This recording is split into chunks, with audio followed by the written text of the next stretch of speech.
This is the #1 rated steak in the entire world, and we're gonna compare it to this ultra-rare Wagyu that costs $100 per bite, this futuristic steakhouse that turns meat into cotton candy and everything in between. And we're starting here in Turkey at Salt Bay's restaurant, Nusret Steakhouse. You ready? Always. Tell me about the grill. This is iron. We use only charcoal. This is gonna give incredible flavor to the meat. This is the giant tomahawk, Turkish Wagyu. 4 weeks, dry age. Look at the incredible red, vibrant color of this beef, and the streaks of fat in there, that beautiful marbling. Most important, you must hear this voice. You want even contact across the whole tomahawk on the grill so it gets even char marks, but this is heavy, so it doesn't need you to press it. Obviously, we don't have any browning in the center there, but look at these lines. He flips it sideways for the crosshatch pattern when you get that kind of crisscross on a steak. In addition to the tomahawk, he's also got a beautiful Chateaubriand. This is a tenderloin, but it's the best part of the tenderloin. That's a good sound.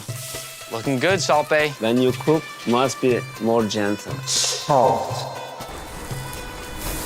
Look at the contrast between the golden brown crust on the edge there and that beautiful red on the inside. Now he's laying it on its side to render some of the fat on the edges off. And look at this. I just noticed his chain is the exact same shape of the steak we're cooking right now. Okay, he's letting me go for a try here. Hopefully I don't mess it up. Push it down a little bit. Quickly get that very, very top part. Isn't this crazy? Me and Salt Bay used to have beef. Now we're cooking beef together. Look at the perfect pattern that he got on the tenderloin. This is the art. He's right. Cooking is a patient process sometimes. We've been standing here for maybe 15, 20 minutes. Every minute is important. Salt Bay. Every few seconds, he spins the steak just a little bit. And what that's doing is making sure that the whole steak gets even contact across the grill at all times. He's moved it around so much that it almost has a fully even crust. This is the longest I've ever seen a steak cooked on the grill. And it looks amazing. Almost medium. How do you know? Last 29 years, I cook every day. Looks like it's done. It's time for the presentation of the steak, the moment you've all been waiting for. Look at that. Cooked to perfection. The biggest bite of meat I've ever had. That's the color right there that you want in any steak. To see how much care he puts into cooking it and then to actually taste it right away after that. It's juicy. Look at that drip. It's flavorful, perfectly salted, unbelievable. I've always wanted to see him do this. This is so satisfying. Oh, listen to those crispy chicharrones in there. It's one of the best sounds I think I've heard from food. And if you think this looks good, just wait until you see some of the steakhouses coming later in this video. Listen. 3, 2, 1. Salt Bay! Oh my God, with the chicharron in there? Salt Bay. Can I ask you to just try my steak seasoning? Okay. This is my Osmo steak seasoning. It's available at Walmart, and in addition to the steak seasoning, I've got chicken, seafood, vegetable, and all-purpose flaky salt. Since you're the king of steak, I'd love to see if this is Salt Bay approved. I'm kind of nervous. He's keeping me in suspense here. Gorgeous. You like it? Very fresh, tasty. Salt Bay.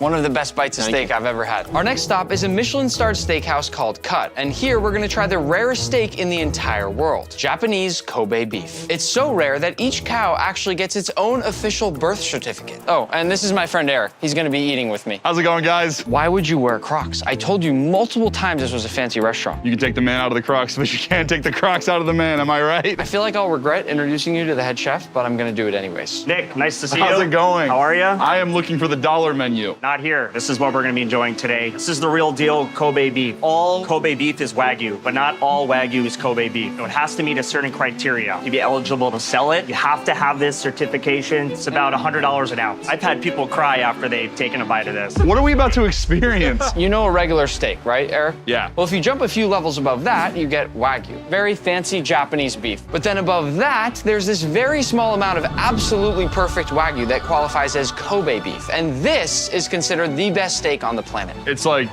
Big Mac, but 10% better or something like that. No. What I love so much about Wagyu is every single cut is different, like a snowflake. One of the other things that makes it so expensive is you're trimming off so much of these different parts to get to the core of the Wagyu. This one little piece right here is about $25 worth of Kobe. Look at it compared to my head. What are you gonna do with this? The cool thing about Kobe beef, you can do whatever you want to it, and it's not gonna suck. So are you thinking like chicken McNuggets? The whole space back here is hot. Like, it's not just this, it's like the entire kitchen is like scalding hot. It makes me angry back here. I just want to do a quick challenge and see which one of you can hold your hand over the grill longer. Eric versus Chef. 3, 2, 1, go.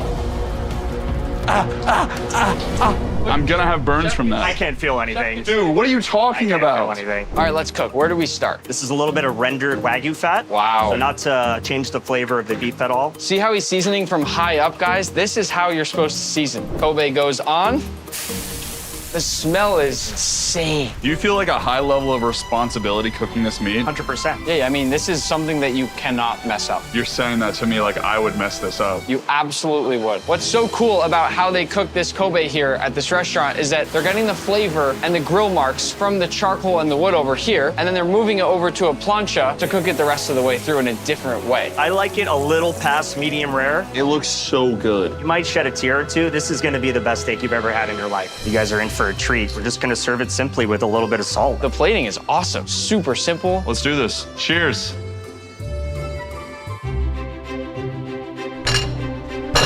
I actually can't believe that. That's insane, dude. That was the best bite of food I've ever had in my life. This might be crazy, but I want to try with my new seasoning. Our slogan is that Osmo makes everything better. This might be one rare exception where I don't think it's going to be the case.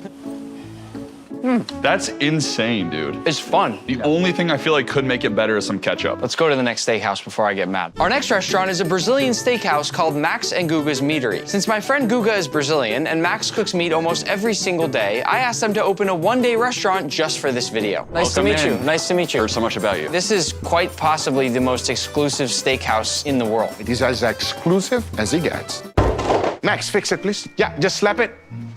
What you were saying, sir? What were you saying? Before we eat, could you take me around the kitchen? Absolutely. So here we have a few skewers ready to go for you, sir. Picanha, skirt steak, Pineapple, some beautiful Brazilian sausages. What is this? filet mignon, and bacon. We have the filet mignon and bacon, and of course, we have the Wagyu. But not any Wagyu. These are the most exquisite Wagyus in the world because each single one of them is an experiment.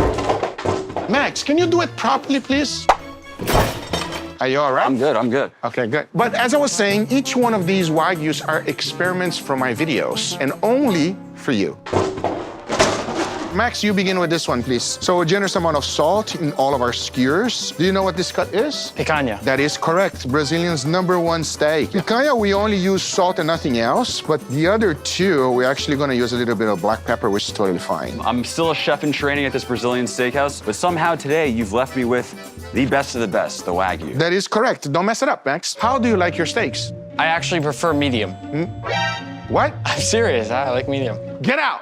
We got our grill nice and hot. Let's put them in. Why don't we start with the picanha? It's the biggest. Yes, and the best. Picanha is in, followed by... Beautiful flank steak. That's correct. Outside skirt steak. That is correct, sir. We have our bacon-wrapped filet mignon. And the end? Sausages. Yes. Voila! Now close this up because we're not done yet. It is time for our beautiful pineapple dessert.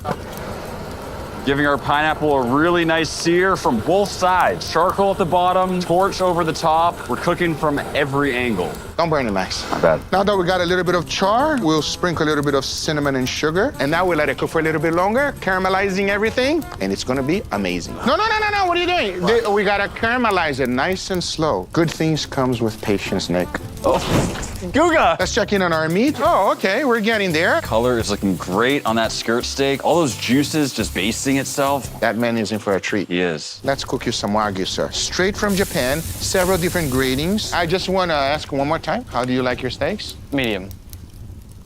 And the key is to get a nice, beautiful golden brown crust. That type of caramelization is the one I like. You go sit down, sir. You go enjoy. We're ready? Yes. We're ready. Now we serve. Here we got some picanha, sir. We have some beautiful flank steak. Nice and medium, just the way you like it, sir. Wow, that looks cooked really well. Oh my gosh. Sorry about that. You're gonna poke me in the eye. I apologize. The picanha is really good. Max. Lower it here to his table. So unprofessional. There you go, and then put it out. Yeah. Yes, chef. You just upgraded, good job. It's cooked plenty? I'll double check for you. No chance you guys are supposed to be eating. I will say, so far, very good. I quite literally believe that Guga and Max could make the best Brazilian steakhouse on the planet for one day. Probably not every day, but definitely for one day. Sir, we got some slices of, apologize. Wow, the nice thin slice right there. Yes, sir.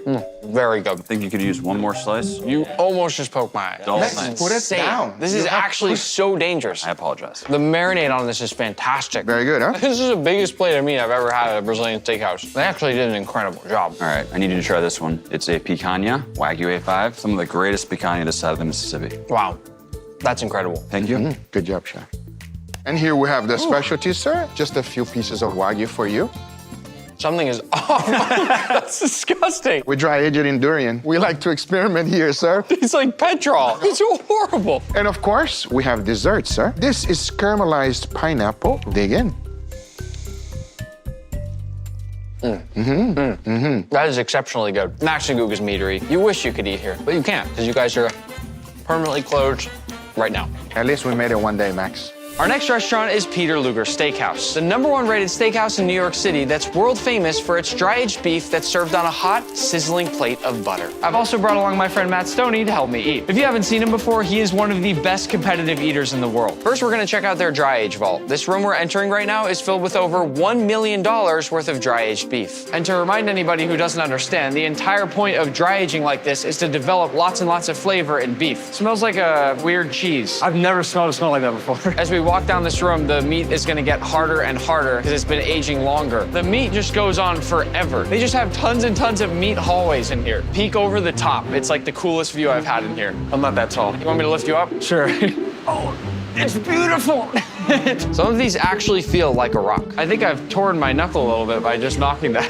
I can push this as hard as I can with my hands and fingers. Nothing. Now the hardest part, picking the meat that we're gonna eat. Dude, I eat hot dogs. I have no idea what I'm looking for here. Ooh, look at these guys. That one is huge. Matt, I think I found our meat. Frank is a master butcher. He's gonna help us break this thing down. And he's gonna start by trimming off that outer bark since we can't eat that part. And then that right there is the first full steak being cut. Of all the pieces we just got, this is the biggest, nicest one. This is a porterhouse. But there's just one more quick step before cooking, which is to trim off some of that excess fat. Here's a good before and after look of trimming off that fat. Matt, be honest, in one sitting, how many of these do you think you could realistically eat? That stack looks doable right there. What? All right, time to cook this bad boy. They have these crazy ovens here. It's basically like a giant broiler. These are 1,000 degrees Celsius. 1,000? And as you can see, they put a lot of very fine salt on the top of the steaks. The reason there's so much salt is it's only going on that top side. And then later, when they add the butter, it's gonna melt down with all that salt and create almost a sauce. I've never seen steaks cook like this before. Like the flame is right there above it. It's oddly calm. Oh, it's on fire. It's like making a s'more. Looks like it's time for a flip. Oh, nice. Oh, baby, there we go. Look at those bubbles on there. All of that really fine salt has dissolved across the steak. When it's almost done cooking, they're gonna slice the steak. And as a reminder, this is a porterhouse, so you get both that New York strip and the tenderloin here. But the very final step is to cook it a second time in some butter to give it some extra last-second flavor, and that way they can send the finished plate out to the dining room when it's still hot and sizzling. Matt, you wanna share or you want your own? Is that a question? This looks amazing. I think there's something about watching it be cooked that makes me hungrier. It's like waiting in line at Disneyland or something, you know? It's like you see all the action, you get really excited. I'm gonna go for a piece of the tenderloin first. I'm going for a little butter dip as well.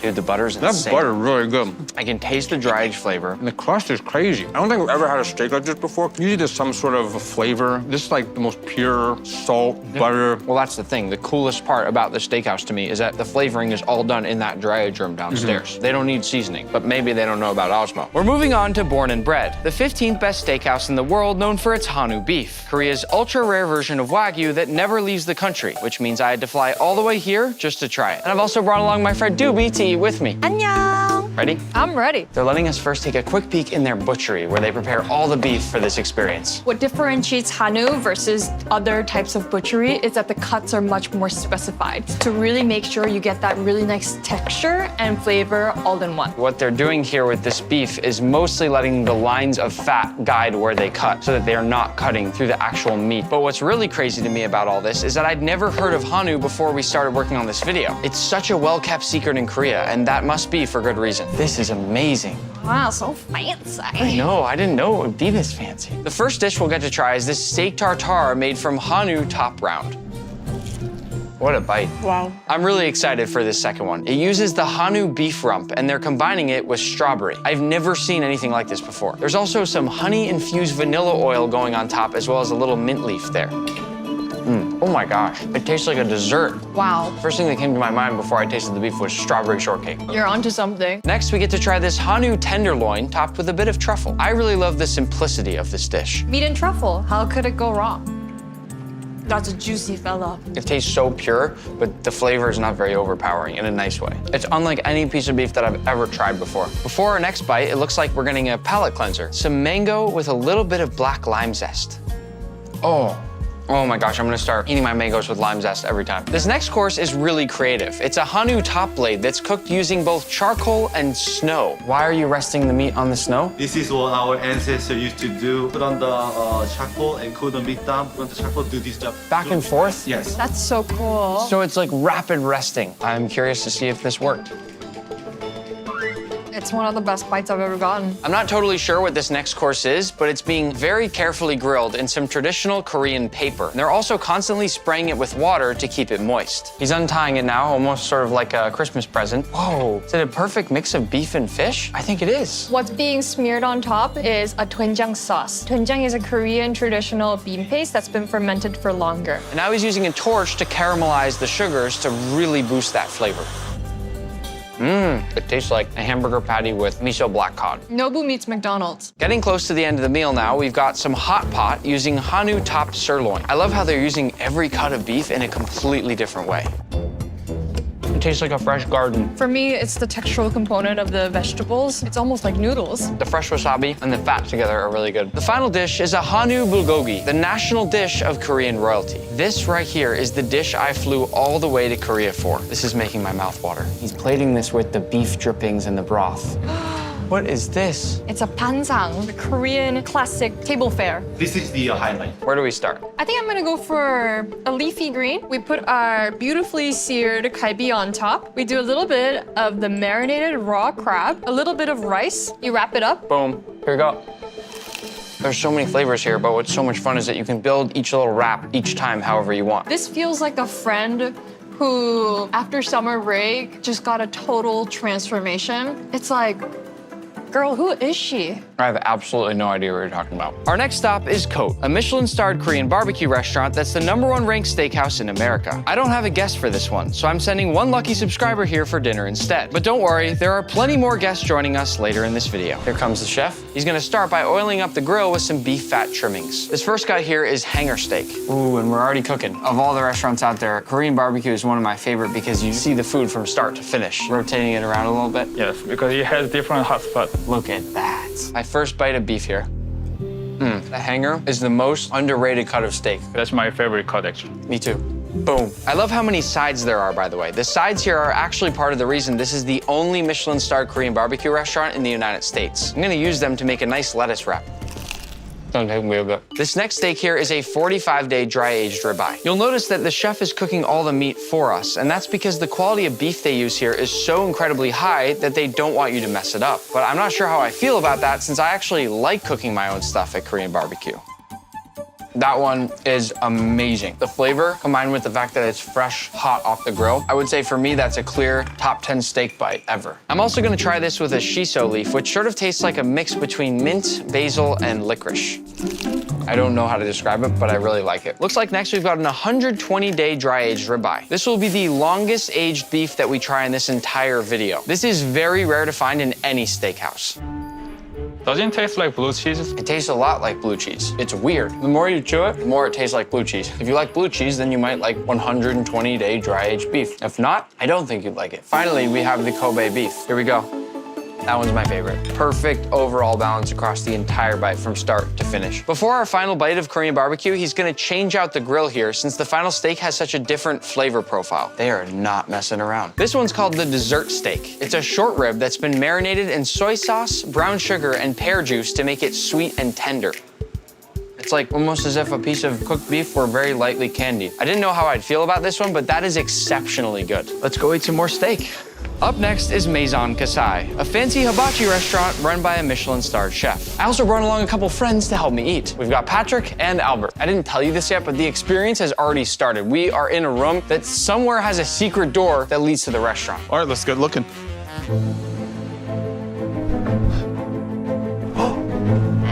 Nope, that's not it. Oh, Albert, you found it. Oh, no way. Welcome, guys, welcome. All right. All right, here we go. Okay. Who wants to try? Get loose. Oh, no, I don't like this. I don't like this.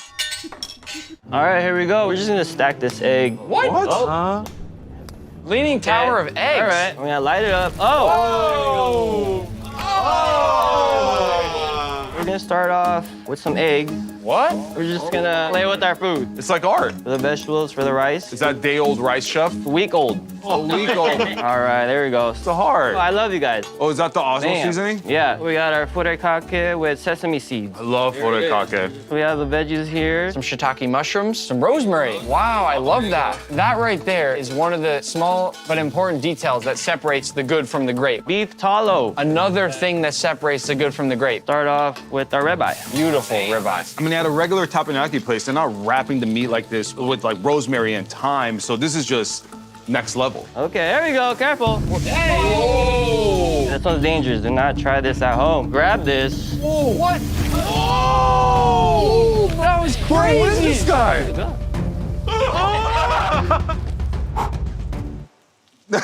Oh, he got a little bit. Here we go. Let's add more meat. We have the Kobe, imported from Japan. The most expensive cut of meat, huh? Yes. Filet mignon, a little more Osmo on there. Love it. Beef talo. Add our lobster. Unbelievable. That's an incredible looking lobster tail. Oh. Another one. Oh. Yeah. We're just gonna light the lobster. Poor guy did nothing. Little train, little train. You know, when I was a kid, that would be my favorite part. It's still my favorite part. There it is. Wow. Oh, just. That is so good. That is really incredible. I don't know what's happening in my mouth, but there's a lot of things happening, and I thank you for it. It's like buttery, beautifully cooked. All right, here we go. There's just the truffle shavings on the Kobe. Bon appetit, baby. Dang, look at that. It's like a garden with steak. That is so good. All right, yeah. So there we go. We're just gonna light it up. No there you way. go. Hey. Thank you. Can I do a flip with that? Yeah, here you go. No, 100%. Let's head to our next restaurant. No, watch. Up next is Gordon Ramsay's Steak, where we'll be trying Gordon's iconic beef Wellington. And Gordon himself actually sent along a little video to tell me exactly what to order. Hey Nick, it's Gordon. Now I hear you're on the lookout for the world's best steakhouses. Go to Gordon Ramsay Steak. I promise you, you'll love it. Maybe try the beef Wellington and then move away from steak and try that incredible seafood platter. Enjoy! I've also brought along my friend Q to help me eat. What's up, guys? First course incoming. We have our hamachi crudo here. We also have our prime beef sliders, prime beef tartare. Where do we begin? I'm gonna try a little steak tartare. That is up there with the top 2 or 3 steak tartares I think I've ever had. This is on my top 3. I don't even know the other 2. Another slider. So far, very, very enjoyable, all of it. When some people think of steak, they think of surf and turf. So before the turf, the beef Wellington, I wanted to try a little bit of surf. We're gonna set you up for your next course here. What? We have our iced shellfish platter. It's like a wedding There cake. you go. This is a mega seafood platter. It's got oysters, it's got clams, it's got shrimp, it's got lobster, it's got king crab. Best part, I know you love mini things. We got the mini Tabascos. Can you blame us for wanting to try this thing? I'm gonna start over in king crab land. They made it really easy to just slide it right out. Wow. I'm gonna do a little lesson for everybody on oyster etiquette. Give it a little bit of lemon, a touch of cocktail sauce, then slurp, chew it, enjoy it. You take that oyster shell and you flip it upside down. Which indicates that it's empty. I'm gonna grab a shrimp now. Everything's delicious. I don't know how you can't love this. You ready for the main event? This is it, Gordon's classic beef Wellington. It comes with a pomme puree. That's a fancy way of saying potato puree, as well as a few different vegetables, a little beef glaze, and of course, the actual Wellington. Perfection. You'd think it'd be hard to cut because it's beef, but it is like butter. You gotta make sure you get that puree. Oh man, it's iconic, it's delicious. So soft. It's got so many different textures. The crispy puff pastry on the outside and the creamy mushroom puree that's right inside that. And then the beef, of course, is a nice, beautiful, chewy texture. As it all comes together, it's the perfect bite. This is probably my 10th time having one of Gordon's beef Wellingtons, and it is perfect every time. Every single time. Let's go to the next restaurant. We are now in Paris, France to try steak frites, and I'm here with my friend Charles, who's gonna say the name of the restaurant since I don't know how. L'atelier entrecôte et volaille. This is the #1 restaurant in Paris for steak frites, but what really sets it apart is their secret sauce that people fly from all over the world just to try. Bonjour. Bonjour. Oh, very French, your bonjour. This is a typical French bistro. Look at the wood, the mirror, and look also how the table are really close together. When you eat, you are really close to stranger. But that's French. This is Antoine. He's the executive chef, and he's gonna take us through how they make their steak frites. He starts off simple by tenderizing the meat just lightly, and then adds a little sprinkle of salt. Listen. They put the meat on the grill for 1 minute, then he turned the meat 90 degrees. He's getting that nice checkerboard pattern on the beef. Now he takes the meat once it's finished cooking and brings it up to rest. While the steak is taking a nap, we're gonna see the fries. This is the secret. The fries are pre-cooked. And with this technique, you have extra crispy fries outside and a puree inside. Into the hot oil we go. Again, the fries are already pre-cooked. We just need to basically crisp the outside now. And he's gonna give them a little shake to make sure they don't stick together. What a great sound. Fun fact, French fries were not actually invented in France. You knew that. Yeah, but I don't remember the country. The last thing to do is toss those fries in some salt, preferably Osmo.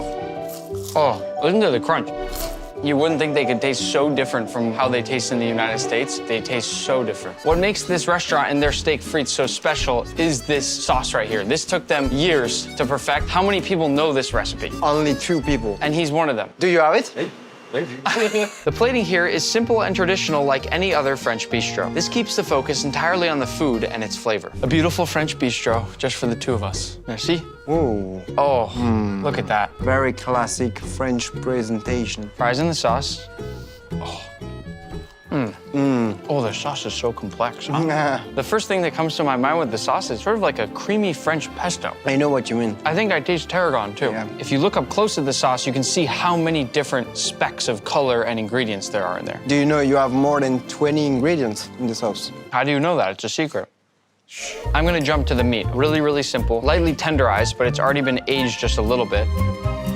The sauce tastes different based on what you eat it with. I just take the perfect bite. Steak, fries, and sauce.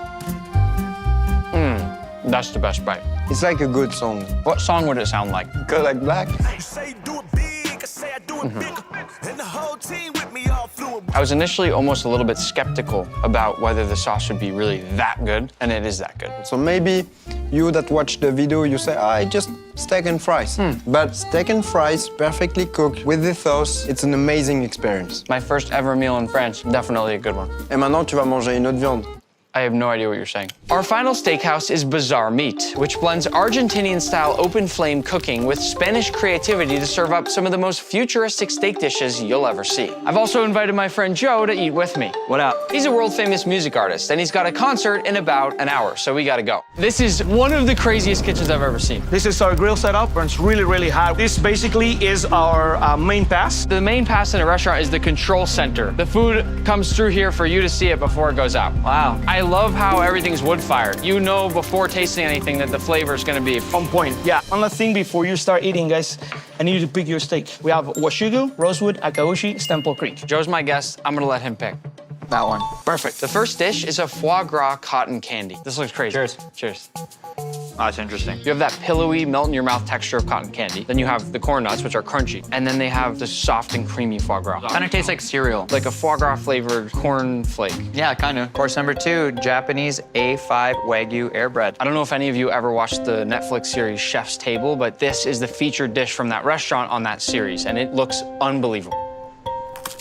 Oh. That's crazy. There's this very light, super flavor-packed cheese foam on the inside, and then the rest is just hollow. That's gonna be hard to beat. This one's called Neptune's Pillow. These are quite literally perfect pillows. You'll notice that it's tuna and not steak. Still think it's gonna be delicious.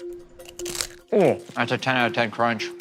that one went right off the charts. Dish number 4, classic steak tartare. It comes beautifully presented like this. With a little movie magic, poof, the beef tartare is all mixed together. You first, please. Little tartare sandwich. Who made a nicer sandwich, me or Joe? Cheers. It tastes like a really, really good soft hamburger. Very expensive slider. Course number 5, bison carpaccio. This one looks insane. Whoa, there's so much going on. You get hit with a little spice, you get a little bit of kind of blue cheese, you taste the celery, and the meat is so incredibly thin that it just kind of melts in your mouth. What's happening? We're going to Japan right now. Oh. We have omi beef, we have satsuma, and we have bushugu. Bushugu basically translates to beef of the samurai. So this farm used to feed the samurai back in the day. Today we are samurai. We're gonna go ahead and cook a couple of table sides. Listen to that sound. Going for a flip? Nice. These only sear for literally just a couple seconds on each side. This type of beef is so incredibly delicate, so you cannot overcook it. We're diving in.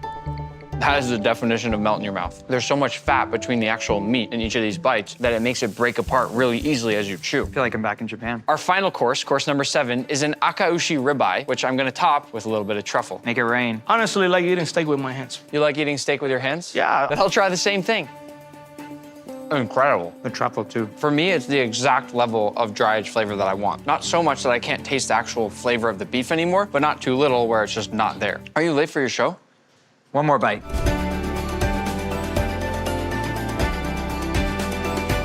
In front of me is all the meat from an entire Wagyu cow. And next to me is Rami, a 10-time sumo national champion. I've broken down this Wagyu cow into 10 different sections, each of which will be turned into a different dish for Rami to eat. Rami has taken down lots of 500-pound sumo wrestlers, but today he'll face his biggest challenge ever. You think you can eat your way through an entire Wagyu cow?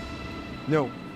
I know I can. To successfully defeat this cow, Rami must finish all 10 courses. And first up, I'll be making sushi using a strip loin. Right away, you can see this is a perfect cut of meat for sushi. I'll take about a 1-inch cut off the edge of this meat, and despite it being Wagyu, it is so thick that it's actually pretty difficult to cut through. Then, before making the actual sushi, I'll trim off all of the edges, making sure to leave as much of the meat as possible. But don't worry, we're saving this fat to make some donuts for dessert. Once I've trimmed it down to this block, I'll cut it through the center just once more, and then it's time to switch out my knife and to cut nice thin slices for my sashimi. Once I got my slices, it's time to make my sushi. First, I'll take my strip loin and lay it in my hand, pressing it down just a bit in the center, almost sort of gently melting the fat down in the center of my piece. Then I'll grab my sushi rice and lightly roll it around in my hand, making sure not to press it down too hard. This goes into the center of the beef where I then shape it, flip it over, and our nigiri is done. Rami, you ready? Oh yeah. Course number 1 is your Wagyu sushi. I just want to make sure that you know that all the meat that you're having today is Wagyu beef, A5 Kobe, and we have the entire cow.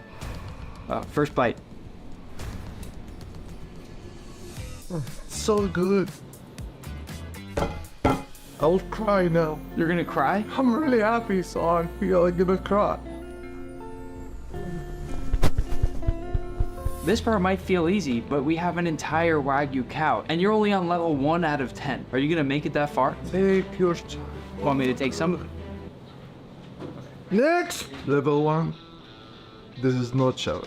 For our second course, we're going to be making a Wagyu macaron with this sirloin butt. To begin, I've finely chopped up this sirloin butt into these small Wagyu medallions. These are the very delicate macaron shells. And to assemble, I'll add some foie gras to the bottom of our shell. Next, I'll top it with these sweet and creamy buttery apples. Then the sirloin butt with just a bit of steak sauce. And then last, we'll top it off with my personal favorite, some Japanese sea urchin, also known as uni. And just as if we're assembling a burger, we can't forget the top bun. Rami's not the only one that gets to eat today. Yo, Nick, let's eating more cookie.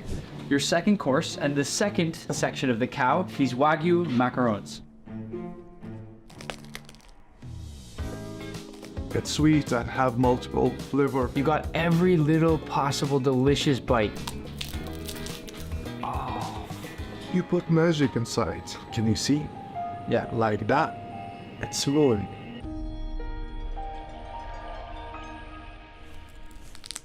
Course number 3 is a Wagyu donburi using the chuck roll. Because you get a nice bang for your buck, this actually happens to be one of my favorite cuts of meat. After thinly slicing the chuck roll on a meat slicer, I'm gonna make a few cuts because we're gonna cook it in this flavorful broth. This sauce right here is actually Linja's favorite sauce. It's a combination of mirin, sake, soy sauce, and sugar. In just a few seconds, it's already done, and I'm gonna lay it over the top of my rice to start crafting the donburi. Once I've pressed all of this down, I'll leave a nice hole in the middle, and there, I'm gonna crack in my poached egg. To finish, I'll sprinkle around the edges with a bit of green onion, and then the final touch is this incredible crispy garlic. I'm hungry. I'm hungry. He's late, yeah? Nick! Yeah. Wagyu donburi. Oh, thank you. Oh, look at that. Oh. This is really huge bite. This is a sumo-sized bite, Rami. Oh. You keep surprising me. Have you had donburi before? This is first time I've ever having donburi. And you like it?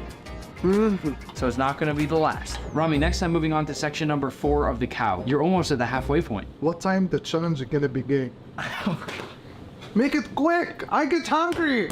Dish number 4, using our 4th section of the cow, is going to be this Wagyu carpaccio using a tenderloin. Normally I don't love tenderloin since it's not all that exciting, but with Wagyu, when it gets marbled like this, it's delicious. Once this is thinly shaved using a meat slicer, I'll carefully lay it down in the center of my plate. As you can see, I'm wearing gloves because given it's so thin, it's going to melt if I don't. I'll top this off with a nice sprinkle of salt, some fresh cracked pepper, some nice fresh cut kiwi, not just for the flavor, but actually also for the color, some honey lemon lemon cherry tomatoes, where the skin has actually been completely removed so you get a nice soft bite. Some of this beautiful passion fruit jelly, which again gives us a nice pop of that yellow color, but also this incredible acidic and sour flavor. Then a light sprinkle of shiso leaf, which is sort of similar to Japanese basil, but I happen to like it a lot better. Then I'll finish it off with just a nice drizzle of olive oil. Course number 4, Wagyu Carpaccio. This is really a piece of art, so I'm sorry for what you're gonna see now.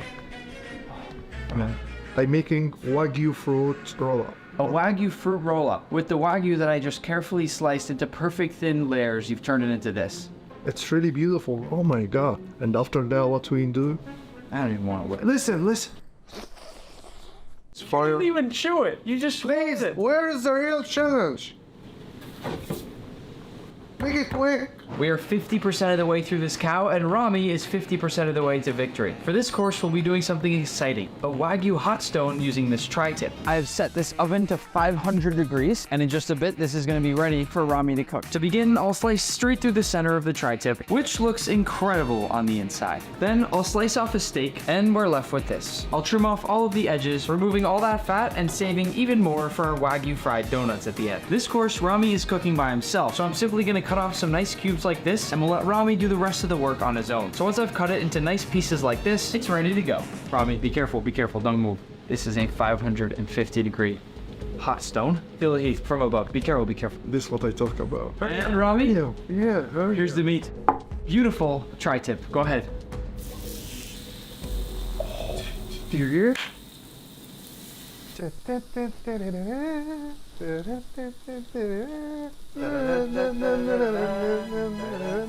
So Rami, tell me, I heard you have a fun fact about your last name. My last name is here, El Gazar. El Gazar, what does that mean? Yes. The beast. It's meaning butcher. Your last name means butcher? Yeah. And you're eating a whole cow? Yeah.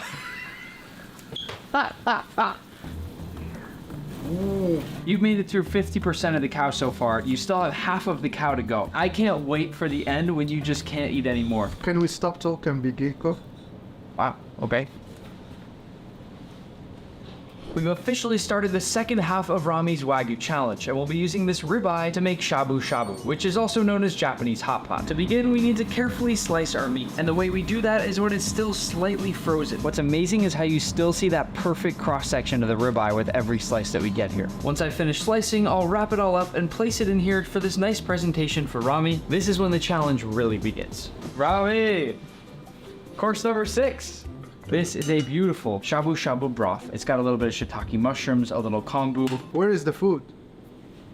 You asked for a challenge. I brought you a challenge. Okay, I'm ready. It's same like chankunabi, you know, the sumo. Yeah. It's almost like that. While we wait for the broth to heat up, you've been in all sorts of movies and TV shows and things like that already, right? Commercials. I did 7 seasons from Spanish TV show named Tengo Talento, Mucho Talento, Hola Familia. It's el grande, el famoso, el osito. You speak Spanish? Poquito español. We did 200 or more live show for sumo, and we work in some films now. And chef too, so I'm gonna make food now. The water's boiling, so it's time. I have a trick to show you. So here's what I do, Rami. I take my Wagyu, I go like this. Ooh, pretty cool, right? And then I just put it in and I just sort of, you know. Didn't work at all. Eat the shabu shabu. Okay, now we will begin with the beef. Put it like that. Not by his technique. To make food is really, really easy. Just enjoy it. I love all green vegetables. It's healthy. I've been asking Nick all day for food, and finally he bring some food. So I think the challenge begin now. I don't want to tell Nick, but right now I feel about 30% full. I hope he didn't hear me. Keep it secret.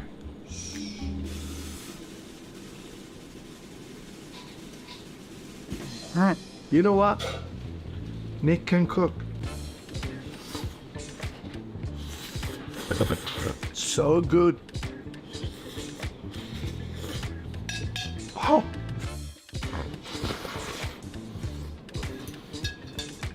Done. Next. For section number 7 of the cow, I'm using a picanha to make a Wagyu tataki. To begin, we'll need to trim down our picanha. Once I cut out a nice thick steak, I'll carefully remove all the fat on the edges, again, saving it to fry those donuts, and then it's time to sear. We're looking to cook through just lightly on all of the outsides, keeping the center nice and raw, just as you do for a tuna tataki. For a bit of extra flavor, I also want a torch. When slicing into this, if we've done it properly, it should be nice and pink on the inside. To plate, I'll layer down my tataki using odd numbers like I always do, and then we'll finish with a sauce made with cream cheese, maple syrup, and apricot, and I'll top it off with some nice fresh mint.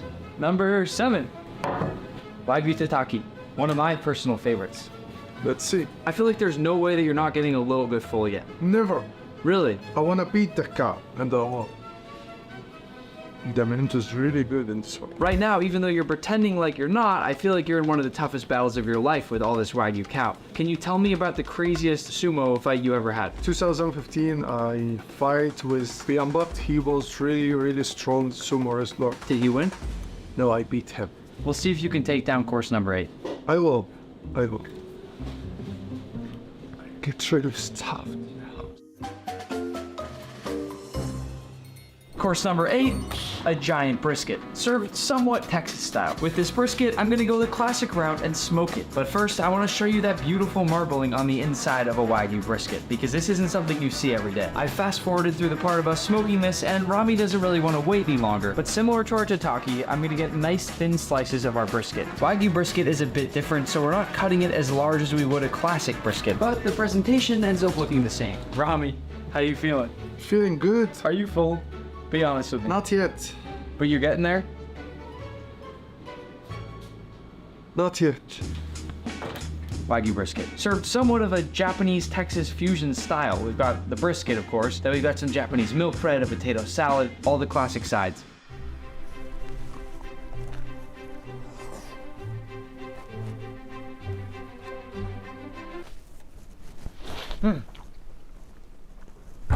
Fight! While you're finishing this one, I heard you like to cook. What are your 3 favorite things to cook? Number 1, beef. Number 2, Egyptian food. Number 3, seafood. Ah, I like those choices. I'll let you finish.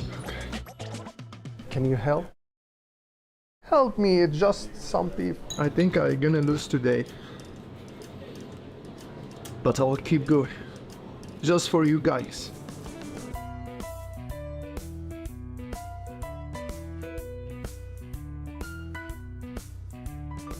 Nick!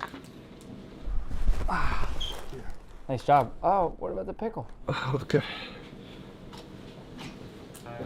For our last savory course, we're using the final 2 cuts of Wagyu beef. The first one being short rib, and the second being skirt steak. Once we've ground up equal parts of both of those cuts, I'll shape it into a nice patty, and I must note that Wagyu burgers are the hardest burgers in the world to make, given how fatty it is. And because of all that fat, we don't need to oil the pan. If Rami somehow makes it through our burger course here, I don't know how he'll possibly finish that Wagyu donut. Once I've got a nice crust on that bottom side, it's time to carefully scrape and then give it a nice flip. I've lightly toasted off some sesame buns. Once it's nice and crispy all around, I'll place down my patty, and to finish, I'll place on my tomato in nice little heart shape for Rami since I love him. And I'll finish with just a little bit of lettuce for the color and the crunch. Done. I heard Nick made burger, so I hope it's small one. I almost stuffed. Rami! Course number 9 is this big giant Wagyu burger. It's very delicate because it's pure Wagyu, and you're not supposed to make a burger like this, but I did it anyway for you. This is really huge. Is this the point where the cow beats Rami? Never.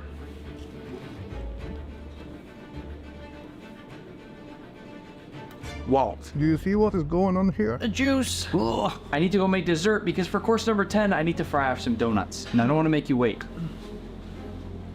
To be honest, I'm 95% full. Actually, 100% stuffed, but I need to keep going. Wish me luck.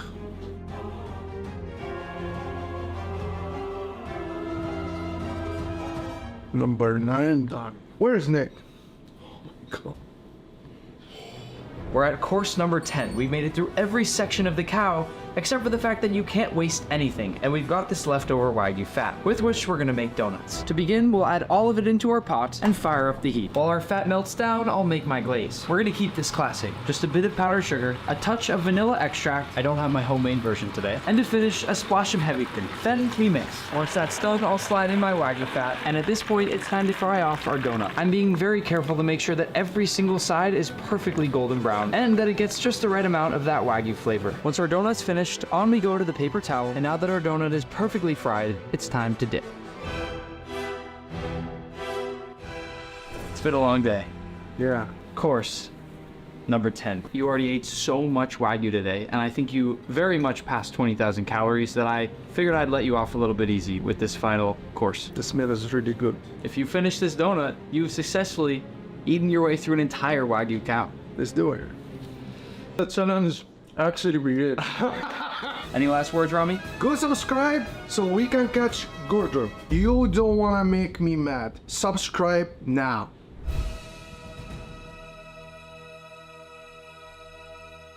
I'm gonna be cooking non-stop for the next 24 hours straight. And during that time, I'll teach you everything I know about cooking. By the end of this video, you'll have the tools to go out and cook anything you want. We'll start with simple but important topics, such as choosing the best equipment and ingredients you should have at home. Then we'll move on to a few basic techniques, such as making brown butter or doing a simple stir fry. And eventually, we'll move on to more exciting and complex dishes, such as shrimp scampi, buttermilk fried chicken, or steak with a red wine reduction sauce. All of this and more is in my new cookbook. This book right here will help you get to the next level. I'll sign a few of the copies for anyone who orders from the link in the description below. And for every pre-order that we get, we're gonna donate 10 meals to those in need through the FarmLink project. It is currently 12 o'clock p.m. on the dot. Let's jump into our first lesson. First up, ingredients and equipment. And make sure to take notes because for me, these are must-have things in your kitchen. The most basic and important tool in cooking is an 8-inch chef's knife. It's the most well-rounded knife you're gonna find. I'll explain a bit more later about my philosophy behind knives, but all you need is an 8-inch chef's knife and a sharpener. And if you've ever stepped foot in a kitchen, I'm sure you've seen something that looks like this. This is called a honing rod. It's not a knife sharpener. What this does is allow the sharpness on the knife to last longer. It doesn't make it any sharper. As you cut, the bottom of the knife will flatten out and this will pull it back together, but only for so long. Eventually, you'll need to sharpen. Naturally, you'll need something to cut on, which is why I suggest getting a big, nice, heavy wood cutting board. There is some care and maintenance involved, and we'll go into that later, but it's well worth it. I'd also recommend a dishwasher-safe cutting board for cutting any raw meats, fish, poultry, because that way you're not dirtying up this wood cutting board as you cook. To go with every cutting board, you should get a bench scraper. This lets you keep it nice and clean as you cook, and it also comes in handy for a variety of other things, especially with making dough. It's definitely good to splurge on a nice cast iron skillet, but as long as you have one stainless steel pan and a non-stick pan, you should be in good shape. If you plan on cooking lots of meats where you need to reach an internal temperature to make sure it's food safe, you're gonna want an instant read thermometer. They come in all shapes and sizes, so just get one that has good reviews. You're also gonna want a microplane grater, which is gonna help with things like citrus zest and cheese, and what's called a box grater, which I'm sure you've probably seen before. I like to have one of each, especially so I don't have to dirty up my entire box grater when I wanna use the small function and instead can just whip out the microplane. If you're gonna be making stocks, soups, and even things like rice before you cook it, you're gonna want a fine mesh strainer. This one right here is called the chinois, and you can use it for any type of straining, but the great thing is, if you make something like a soup, you can get it really silky and smooth when you pass it through here. To finish with equipment, a few classic tools you've probably heard of, such as a metal whisk, a nice and sturdy metal spatula, a pair of metal tongs, which I definitely can't live without in the kitchen, then a nice rimmed baking sheet fitted with a wire rack. This is great for baking, of course, but also for resting hot things after you cook them, such as fried chicken or steak. And last but not least, other what I would call optional appliances. Think a high-powered blender, a butane torch, which is super fun to use, a rice cooker, definitely one of my favorites, and really any other specific equipment you might want. When it comes to ingredients, it's important that you have two different types of oil. First is a high-heat cooking oil. A lot of people use peanut oil, but that can get pretty expensive, so I stick with a simple vegetable oil. And I use enough of it that I buy it in bulk and then stick it in these nice squeeze bottles. The second, olive oil, but make sure it's only extra virgin. That's gonna be the purest, highest quality olive oil you can find, and you can cook with it, but don't go above low to medium temperatures. I prefer to use olive oil as a finishing oil after the food has been cooked. I myself probably buy way too much butter, but it's an important ingredient when it comes to cooking, and you should taste a bunch of different ones to find the brand you like the best. If you want that butter flavor when you cook but don't want it to burn at high temperatures, get yourself some clarified butter. Right here I have a jar of ghee, so if I go and make something like pancakes, I can use the clarified butter the whole time and it's not gonna burn. It's got a much higher smoke point than regular butter. Then of course we have salt, and just like oil, I would suggest you get 2 types. You can look at kosher salt as your all-purpose salt, sort of like the vegetable oil, and then the nicer flaky salt as your finishing salt, kind of like olive oil. When it comes to seasonings, that's totally up to you. I probably have 400 or 500 seasonings in my kitchen here, and that's just to say how much variety there is. When it comes to pantry staples such as mayonnaise, mustard, soy sauce, ketchup, all those come down to preference as well. I've found my favorites just by tasting a bunch of different things, and I'd encourage you to do the same. I use a lot of zest when I cook because it gives the most potent flavor when it comes to citrus, so I always have things like lemon, orange, and lime around. The same way you shouldn't waste a crust on a pizza, don't waste the zest in your citrus. If you want your cooking and food to be fresh, try to keep as many fresh herbs as you can. Wrap these lightly in damp paper towels, throw them in a plastic bag, and keep them in the fridge. They'll last so much longer that way, and I'm telling you right now that one of the easiest things to take your food to the next level is get fresh herbs. When it comes to cheese, never ever buy it freshly grated, unless you absolutely have to. Instead, just buy your cheese in a block, and that way you can grate it yourself, it'll melt even better, and it doesn't come with all those starchy chemicals in the bag either. Last up is a good old rotisserie chicken. I like these because of how versatile they are, but this is more of a preference than anything. I just think that for the price, they're super convenient and they can go a really long way when it comes to cooking. Looks like it's 1 o'clock, time for the next lesson. Nick's letting me and a couple of other special guests introduce a couple topics throughout the video.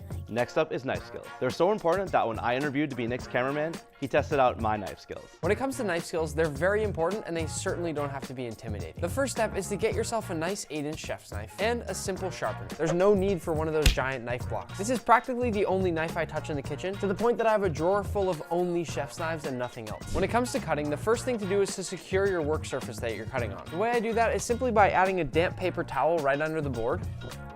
And that way, it shouldn't move around as I cut. Next is the proper way we hold our knife. This right here is incorrect. You have much less control, and you'll never see a properly trained chef holding a chef's knife like this. What we do is called the pinch grip. Simply take your index finger and thumb and bring it right across the knife like this, where you're pinching the base of the blade of the knife. Then your other 3 fingers should fall naturally behind the handle, and what this will do is make the blade an extension of your hand and arm. Use an empty cutting board and simply do a few practices with slicing your knife. Once you've mastered the way to hold the knife, the next thing I want to talk about is our other hand, the hand that's going to hold the food you'll be cutting. Make it a practice to never ever have your fingers straight out like this. You always want to be making a claw shape with your hand. That goes for anything, anytime you're cutting. The easiest way to spot a beginner is when their hand is like this or like this when cutting. This right here is eventually going to chop a finger off. Instead, if you're using this claw method, keeping that middle finger as the frontmost part that's guiding your knife, you can use it as a guide and you have a much less likely chance of actually cutting your hand. And on top of this, it really does help as a guide to get those perfect knife cuts. You'll also notice that when I cut, I'm not chopping the knife down like this. Instead, I'm rolling the knife forward with each cut. And if sharp, the knife should glide straight through the object you're cutting. We have plenty of exciting things to get through today, and I want to actually start applying these principles to real food soon, but I'll practice just a bit more on this onion so you can see a bit more of the cutting in action. Nick, you want to hear a fun fact?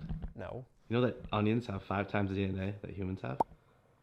Using that claw method, I'll slice through the onion, chop off just that top section, and using that rocking motion going forward like I showed you before, we'll gently and carefully get those nice slices of onion. And since I have my finger as a guide, they should be nice and thin and uniform, just like that. There are a variety of different knife cuts that you might hear: small dice, medium dice, large dice, mince, julienne, brunoise, chiffonade. My philosophy is that you can learn these if you want, but at the same time, as long as you know how to use a knife, don't let all of these different terms make cooking confusing for you. If you can cut, you can cut. It's all there is to it.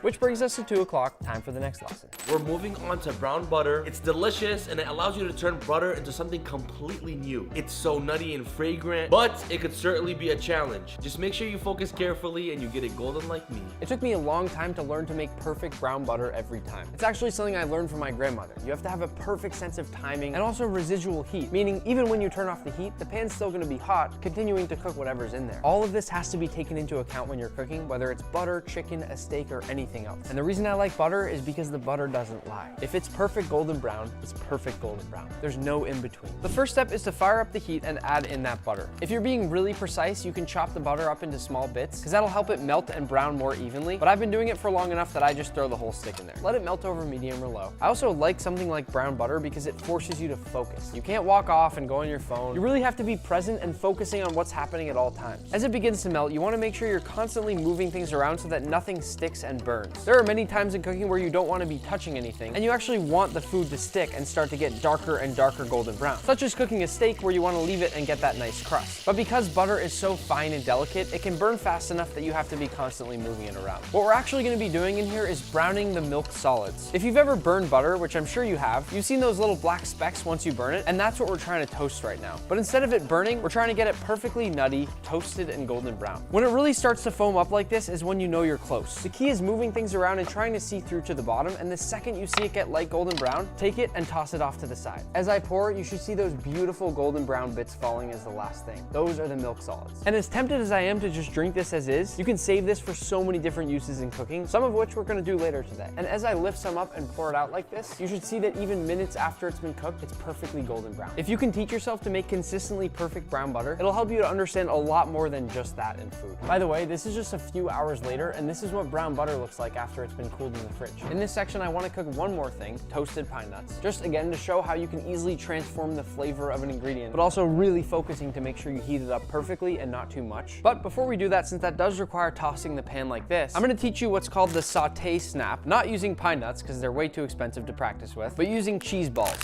I'm sure you've seen someone doing this at some point, perfectly tossing up vegetables in a pan or whatever else it might be, and it's a skill that you must have in the kitchen. I'll pour in just a few of my cheese balls, covering the bottom of the pan. I love cheese balls. And then it's all about confidence and flicking your wrist. You can definitely start slower, but the goal is to flip the cheese balls over onto themselves each time, with the idea being that if you had something in here that was being cooked, you'd constantly be hitting all sides of it. You can also practice with two hands if you'd like, especially since some pans can be quite heavy, but try getting that motion down with something that's cheap and inexpensive like cheese balls. Then, once you've gotten experience, you can work your way on up to nicer ingredients. And then all we're left with is introducing the heat. To everyone watching this, you gotta know how to make a good soup and a good salad. You don't, you really better get it together, because it's a life skill that's even easier than tying your shoes or counting to 10. It's 3 p.m. I'm sending you some kick-ass vibes. Get going! I want to talk about soup and salad together because they're both very simple, which means there's no excuses when it comes to making them delicious. The way I think about them both is balance, and that's a key word in thinking about food as a whole. You need to think about temperatures, textures, flavors, salt, sweetness, acid, seasonality. There are just so many factors that come into play when you think about food, and especially in something as basic as a soup or a salad, you have to make sure you're using all of those to make the best dish that you can. To start with our salad, it's always good to know how to make a simple vinaigrette, and typically that's about 3 parts oil. Here I'm using olive oil to 1 part vinegar. I'm using red wine vinegar. That means if you have 3 tablespoons of oil, you'll have 1 tablespoon of vinegar. After that, I'll add a pinch of salt, a light drizzle of honey, and just a pinch of pepper. Then, whether you're doing this in a mortar and pestle like me, or in a blender, you want to keep mixing until it's emulsified, meaning it looks like one consistent mixture. Like I said, we're going for a bunch of different textures and flavors, so I'll start with some simple romaine lettuce, which is nice and light and crispy, a great base for my salad. I even like to think of factors such as color when cooking. If I want peppers in my salad, it's going to be much more appetizing if I have a variety of colors in it. And again, you want to have the same mindset for soup. Even adding something like a little swirl of cream to the top will add not only flavor, but also a nice inviting color on the top of the soup you're about to enjoy. I think we can all agree that this doesn't look quite as good as this. To assemble our salad, I'll add in some of those greens, then toss in some of those peppers, a nice sprinkle of toasted pine nuts, a nice grating of Parmesan cheese. This, by the way, will give us some nice salt, a nice drizzle of our dressing. Manny, you want to taste? Yeah, sure. Is it good? It's actually really good, yeah. And then to finish, a few of these crostini, which I find to be a lot better than croutons, and I'll break over the top of my salad. That last touch will give us different sizes and textures so that no bite of the salad is the same. You might get a red pepper with a piece of lettuce and a large crostini, or you might get a piece of lettuce with a light coating of cheese, some toasted pine nuts, and some breadcrumbs. You have to keep your food exciting. Hey there, I'm Kevin from Cook. So since there are quite a few veggies left over from the salad, let's learn how to stir fry. Now, I've made a lot of stir fries. They're very simple and definitely delicious. I always stress the importance of learning the art of stir frying, but I'll let Nick take it from here. Whether you're a college student, you just have some scraps in your fridge at home, or you just want to make a nice quick meal, a stir fry is always the way to go. That or fried rice, which we'll go into later. The great part about a stir fry, you can use whatever ingredients you want. As I said earlier, I like to have a prep board separate from my wood cutting board. So for things like garlic and onions, when I put them down on here and chop them all up, We have perfectly minced garlic, and that flavor isn't gonna stay in our cutting board. Same goes for the onion. Start with a nice wok or really any pan you want. We'll go into the bottom with just a little bit of oil. You want something that has a high smoke point because we're gonna cook fast and at a high temperature. First, you wanna add in your aromatics, such as the garlic and the onions, the things that are gonna really give us that foundational flavor. Stir those around just a bit, adjusting the heat as necessary so they don't burn. And I want you to understand that we wouldn't start with something like a pepper because they'd be all wilted and overcooked by the time we're finished cooking our stir fry. Next up, I have some thinly sliced chicken that I'll toss in. But you can use anything you want here, whether it's chicken, steak, shrimp, or even a vegetarian stir fry. As I cook here, I'm also adjusting the heat up and down as I go because I don't want the garlic and onion to burn. Just like we had to do with the brown butter, you need to focus. Always be on the lookout for that ingredient that could burn first, and just adjust the heat to prevent that from happening. At this point, my chicken is cooked through, so I'm gonna add in some of my peppers from that last lesson, and I'll stir this up just a little bit. As you can see, I'm still using that flicking technique. Once those peppers are lightly softened, although I like to keep mine nice and crunchy, I'll add in a little bit of rice wine vinegar. That is gonna give us the acidity to balance out this dish, as well as a nice splash of soy sauce. That's gonna give us flavor and also the salt that we desperately need. Notice we haven't added any salt until just now. Use these liquids to scrape off all those delicious bits on the bottom of your pan, which are also gonna have tons and tons of flavor. And to finish things off, I'm gonna make what's called a cornstarch slurry. I'm just gonna add a bit of cornstarch to some water, and when it's nice and consistent, I'll drop that right into my stir fry. That cornstarch will thicken up all the liquid in our stir fry and give us a nice, beautiful glaze. It essentially brings your sauce together. Transfer that right away into a bowl, and just take note of that beautiful glaze that we got from the cornstarch and soy sauce and vinegar at the end. This took me no more than just a couple minutes, and I guarantee you, watching this right now, could easily go home and make this. Anytime, anywhere.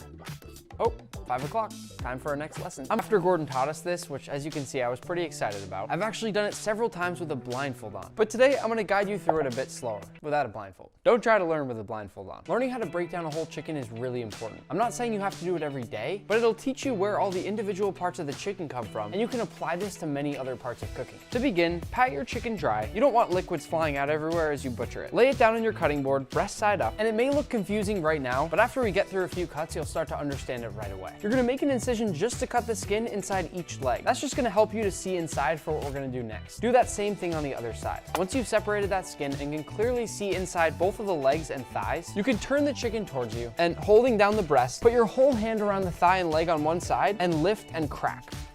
What you're looking to do is dislocate this one bone right here that comes out of the thigh. And after you've done that, you can easily fit your knife right inside there, close it back down, and make a nice cut straight through. And already, right there, we have one leg and one thigh. Flip the chicken around and do the same thing on the other side.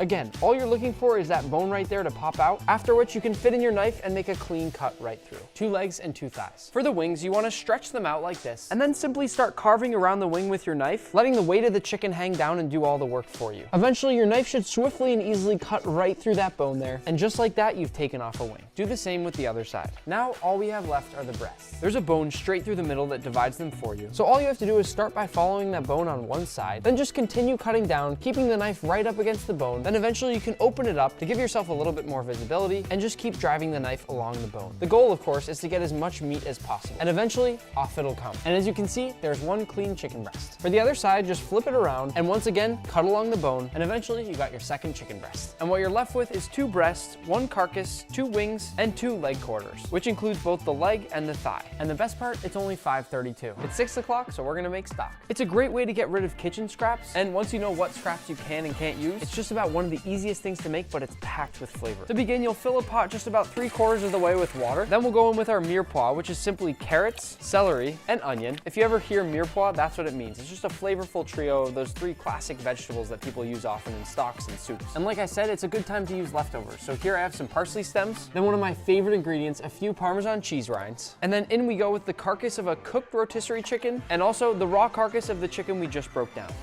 Then we'll crank up the heat and set it aside. You're gonna wanna check on it every 20 minutes or so and skim off all that foam that appears on the top. That's gonna give you a cloudy stock, and we don't want that. After that, we'll let it cook about 4 or 5 hours, and then we'll have a nice flavorful chicken stock using all these amazing scraps that we've saved up in our fridge from over time. I like to freeze all my scraps over several months and then make one big stock every so often. And you can use whatever bones you want, but make sure to stay away from bitter greens and veggies such as kale, cabbage, artichokes, bok choy. If in doubt, just look it up. And one last thing, don't salt your stock. You're gonna reduce it it down at the end, which means we're gonna boil off and let a lot of the water escape, which concentrates the stock and gives us more powerful flavor in smaller amounts of stock. And it's easier for storage, but if you salt it now, it might become way too salty later. You wanna be able to control the seasoning when you go to cook with it. All right, we're doing our first cameraman swap of the night. Good luck, Kevin. I'm out. I'm getting some sleep. There are lots of sauces in cooking, but there are a few in particular that you must know. They're called the French mother sauces. And once you learn the foundations, you can apply it to just about anything you can imagine. And that's the beauty of sauces. Our first sauce is a bechamel. It's the base for many of our favorite foods. Chicken pot pie, mac and cheese. It's a creamy foundational sauce. We'll start by melting down 2 tablespoons of butter. We're doing this over medium heat so the butter doesn't burn, because we want to keep the color of the sauce nice and light and white. In with the butter, we're gonna add 2 tablespoons of flour, and we're making right now what we call a roux. Turn the heat to low and stir constantly until it's evenly mixed up. Once the mixture starts to bubble, add in 1 1/4 cups of hot milk, continuing to whisk, and then you can turn up the heat and bring this to a boil, seasoning it with salt and pepper as it cooks. Once it's thickened up, I'll turn off the heat. As you can probably tell, this process happens pretty quickly. The flour just did exactly what we did earlier with the cornstarch in the stir fry. Any starch like that will thicken up a sauce, and that's how we just achieved this. You can use this as is, or add in about a 1/2 cup of cheese once the heat's off, and stir that right away to melt in all the cheese. You'll now have a really nice thick cheese sauce, and if you added in a bunch of macaroni, you'd have the perfect mac and cheese. If your sauce gets too thick, just add a little bit of water and whisk. And just like that, our bechamel is done.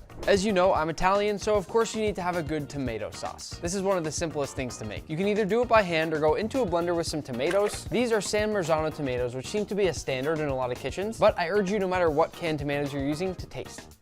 Make sure they have nice acidity, make sure the sugar levels are to your liking, and if not, you can add lemon juice or add sugar or adjust in any way you please. To start, we'll pulse this up a few times. Then we'll set this off to the side, and now into a pan with a drizzle of extra virgin olive oil, some freshly minced garlic. This is one of the best smells that you can create in a kitchen. And once the garlic has gotten nice and aromatic, depending on how spicy you want it to be, go ahead and add in some red pepper flakes. Continue cooking over medium-low heat until the garlic becomes nice and lightly golden brown. Once they're golden brown, pour in the tomato sauce to slow down the cooking. Pouring in those crushed tomatoes will immediately halt the cooking on the garlic, just to make sure they don't go too far over golden brown. At this point, just tear off some fresh basil and simply finish with a little bit of salt and a little bit of freshly cracked black pepper. Optionally, you can add just a little sprinkle of sugar, which will help to cut the acidity of the tomatoes. Once this has been cooking down for about 8 to 10 minutes, our sauce is complete. You can use it with pasta, pizza, or whatever you'd like. Do yourself a favor and never buy that Prego pasta sauce. Also, never buy pasta sauce that's in a plastic bottle. It's not only cheaper, but just tastes so much better to buy a nice can of tomatoes like this and doctor it up with a very inexpensive amount of ingredients, and you'll have a tomato sauce that's 100 times better than one of those cheap canned ones. Prego. For our third sauce, we're gonna make a velouté, which means velvet in French. Keep that in mind as you make this one. The start is no different from making our bechamel. We're gonna go into a pan with 3 tablespoons of butter, and then since we're making a roux again, just like the bechamel, since we did 3 tablespoons of butter, we go in with 3 tablespoons of flour. And once again, we'll whisk right away until it becomes consistent and begins to bubble. And once it begins to bubble, we'll slowly add in a little bit of stock until it thickens up again each time, and then continuing to add more, stirring constantly until we've added 2 cups of stock. To finish this off, just add a touch of salt and a little bit of white pepper, since we want to keep that beautiful light color. As you can see, it should eventually become nice and velvety, and is often used just to serve over things like poultry and fish. This sauce is slightly less common, but it's nice to know you can use the same base and then either cream or stock to finish off the sauce. You'll see an application of this type of sauce later in the video. Our final sauce is hollandaise. If you've ever had eggs benedict, then you know what hollandaise is, and if you haven't, you need to know what hollandaise is. To start, we need 3 egg yolks, and since we haven't yet talked about how to separate an egg, here's the perfect time. First off, when you crack an egg, don't crack it on a sharp surface. Crack it on a flat surface like this. Then, to separate, gently break it open, leaning it towards one side so that the yolk falls into one of the 2 compartments, and then carefully drop it back and forth, filling off all the egg whites until you have egg whites in one bowl and a yolk in the other. You can discard the shells. Once you get really comfortable in the kitchen, you should also learn the one-handed egg crack. It's fun to do when you're cooking fast and cooking often, and you simply hit it against the board and then crack it open with your fingers like this. This right here is another helpful setup in cooking. It's called a double boiler. You only really have to use it on occasion, but instead of providing direct heat, the water from the pot below will steam up the bowl above and slowly and gently cook whatever's in here. So it's perfect for melting chocolate or making something like hollandaise that's very sensitive and easy to overdo. Have your ingredients prepped out, because once you start, you have to move quickly. First, in with our 3 egg yolks, and immediately we'll start whisking as we add in 1 tablespoon of water, 2 tablespoons of lemon juice, a little pinch of salt, and a sprinkle of cayenne pepper. Then we begin tossing in small cubes of a full stick of butter, continuing to whisk until each one has melted in. If the egg begins to get clumpy, turn down the heat immediately and lift the bowl off of the pot temporarily. So we're basically combining the butter and the eggs and slowly cooking those eggs to thicken them. But we are absolutely not looking for scrambled eggs. Make sure not to forget to stir up on the edges as well, because that's when you're gonna start to get scrambled eggs on the sides of your bowl too. Again, if you feel like you can't stir fast enough without your eggs scrambling, just turn down the heat a little bit. Now is the moment where I really see the sauce starting to thicken up. So at this point, I am gonna turn down the heat, continuing to scrape down the sides of the bowl until I have a nice hollandaise sauce. If it gets too thick, simply add a splash of hot water, and you can always use one of those fine strainers we talked about earlier if you have a few clumps of egg in there and want to make it perfect. But as you can see, this one's perfectly smooth. Once you get a nice velvety coating on the back of a spoon, your hollandaise sauce is done. You better be saving the hollandaise sauce for eggs benedict later. Speaking of which, you must properly learn how to cook eggs in different ways. Nick, showdown. We're gonna start by making 4 different types of eggs. Going right off that hollandaise sauce, eggs are versatile and very important, and can certainly teach you a lot about cooking. We're gonna do a poached egg, a fried egg, a boiled egg, and a scrambled egg. To begin, crack your egg into a ramekin, and once your water just barely begins to simmer, add a little splash of vinegar, which will help to tighten everything up when the egg drops in. Then slowly start stirring with a whisk to create a gentle vortex, and then lower in the egg and drop it in the center. That vortex will spin it around and keep it looking nice. After between 2 and 4 minutes, scoop out that egg, adjust the timing based on how firm you want that yolk. And optionally, if you want it to look nice, you can pull off those ugly bits of egg white. What you're left with is a beautiful poached egg. Our second egg is gonna be a simple fried egg. We'll go into a pan with some oil that has a high smoke point, because since we're trying to get those crispy bits on the egg, we need to cook at a high temperature, and butter would burn. Although clarified butter would also be an option here. Once that oil begins to start shimmering, that means it's nice and hot and ready to go. So in we'll go with our egg. Be careful, as the egg might start spitting here, and control the temperature so it doesn't start to burn. What you're watching for is some golden brown bits to appear around the edges of the egg. Our goal right now is an egg that's cooked through with a nice crispy edge, and for me, I always want that yolk to still be able to pop. Once the edges are golden brown and crispy, that's our cue to flip the egg over. Make sure you're flipping away from yourself so as not to splatter yourself with oil. And in one swift motion, you'll flip the egg. On this side, we're just looking to cook the rest of the egg whites through, so I'll lightly swirl around the oil to make sure it really gets in there. And after about a minute to 30 seconds in there, our egg is complete. That is one good looking egg. Time to see if we still got that nice yolk. Like that? That looks so good. Kevin, I know you like that. Yeah, absolutely, absolutely. Our third type of eggs will be scrambled. Into a large bowl, I'll crack in 4 large eggs. Now would be a good time to practice the one-handed egg crack. In fact, I'll give you a slow one-handed egg crack so you can hopefully see how it works. And to that, just for some added color, I'm gonna go ahead and separate out 1 or 2 egg yolks and add those to the mix as well. Like I said, you can use your hands to separate if it's easier. And now whisk them up, but make sure not to over mix. Then in a non-stick pan over medium heat, we'll add a tablespoon of butter. And once the butter becomes lightly foamy, pour in those eggs, stir continuously, scraping around the entire pan until the eggs begin to clump up. Then reduce the heat to low and continue gently folding the eggs. They should be slightly wet, and you really don't want to break them apart all that much. And I'm also going to add just a pinch of salt, a touch of black pepper. Optionally, you can fold in a bit of cream or creme fraiche for some extra creaminess. And oftentimes when I make scrambled eggs, I add in a secret ingredient, but I'm going to keep that one hidden right here in this cookbook. Oh. Time for another cameraman subbing. While baking certainly isn't for everybody, it's important that you know how to make a simple dough as well as learn the technique of kneading. Which I'm gonna teach you to do right now. It is 9 p.m. on the dot, and we're gonna make a pizza dough, which we'll come back to later and actually make a pizza with. I'll begin in a bowl with 1 1/3 cups of lukewarm water, to which I'll add 2 1/4 teaspoons of instant yeast, whisking as I pour it in. To this, I'll also add 1 tablespoon of granulated sugar. Yeast, water, and sugar is the start of most dough recipes. And this process is what's gonna allow the yeast to activate and wake up. We'll let this sit for 5 minutes to let the yeast bloom. And at this point, we're gonna add in 2 tablespoons of olive oil, 1 teaspoon of salt, and then begin folding this into our 3 1/2 cups of all-purpose flour. Mix until the dough becomes nice and shaggy, and then with lightly floured hands, go ahead and begin kneading it in the bowl, trying to really push all the dough together as you fold it over itself. Once it's in a ball, lightly flour your work surface, and then place it down over the flour, and then begin kneading by folding the part further from you towards your body, and then pushing down with the ball of your hand, this part right here. Then simply continue this motion, pressing the dough into itself using your weight from above. You should really make sure you nail down a good technique for kneading, because otherwise, depending on how long you're supposed to be kneading for, it can actually get quite tiring. You may need to flour the board again as needed, although the goal is to have the dough just sticky enough that it makes it easy to knead without sticking to the cutting board. Once the dough looks nice and smooth, you can test whether it's ready to rise by gently pressing in a finger and seeing if it lightly bounces back at you. If that happens, you're ready to go. Lightly grease your bowl with just a touch of oil, then add in your dough, and make sure to turn it around on all sides to gently coat. Unlike me, it's time for this dough to get a little bit of rest. I hope you sleep well, buddy. Nick, why are you making pasta at 10 p.m.? Go to bed. Only you would still be making fresh pasta right now. In all seriousness, it's important to learn how to cook dry pasta the right way, but it's even more important to learn how to make it fresh. Nicholas, show them your ways. Whether you're cooking dry or fresh pasta, the first thing we always do is salt our water until it tastes like the ocean. You may have already heard someone say this before, but you're likely gonna add a lot more salt than you think you should be adding. The pasta is gonna absorb some of that salt as it cooks, essentially seasoning your pasta in the cooking process. Next, we'll add our pasta, and you should trust your palate over the packaging instructions. Once you feel like the pasta may start being done, go ahead and carefully grab a piece and take a bite of the pasta.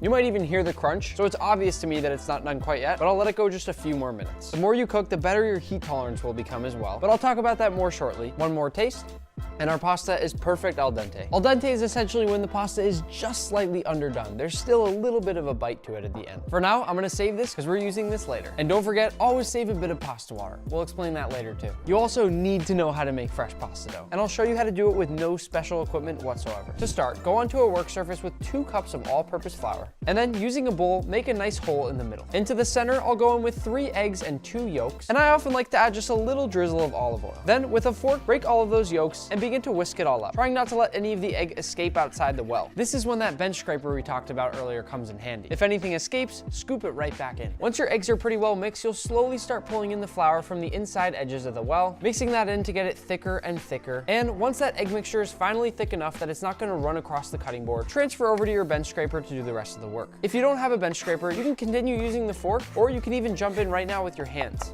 But for now, I'll continue layering it over itself, working all of this flour into the dough. And man, there's nothing like a good 10:30 p.m. pasta dough. 10:33. Once the dough becomes a bit more dry, go ahead and start using your hands. We're gonna use that same kneading technique that we just did with pizza dough. Hence why we're doing this right after. Bring all the dough together with your hands, firmly pressing it together, and then slowly begin to start working the dough. But try not to incorporate any additional flour unless you absolutely need it. The dough might feel pretty firm at first, but it's meant to be that way. Once the dough is finally done, nice and smooth, you'll want to cover this in plastic wrap and rest in the fridge for about 20 to 30 minutes. To make fresh pasta, you can simply take a rolling pin like this and roll that dough out as thin as you can possibly get it. You may have to add some flour once in a while, and then once nice and thin, you can go ahead and cut it in whatever way you'd like. For instance, if you want nice thin pieces of pasta like tagliatelle, simply cut them like this. Or if you want wider, ribbon-like strands, cut them like this. Either way, you'll cook fresh pasta in boiling water until it floats to the top, and then it's done. It's 10:59.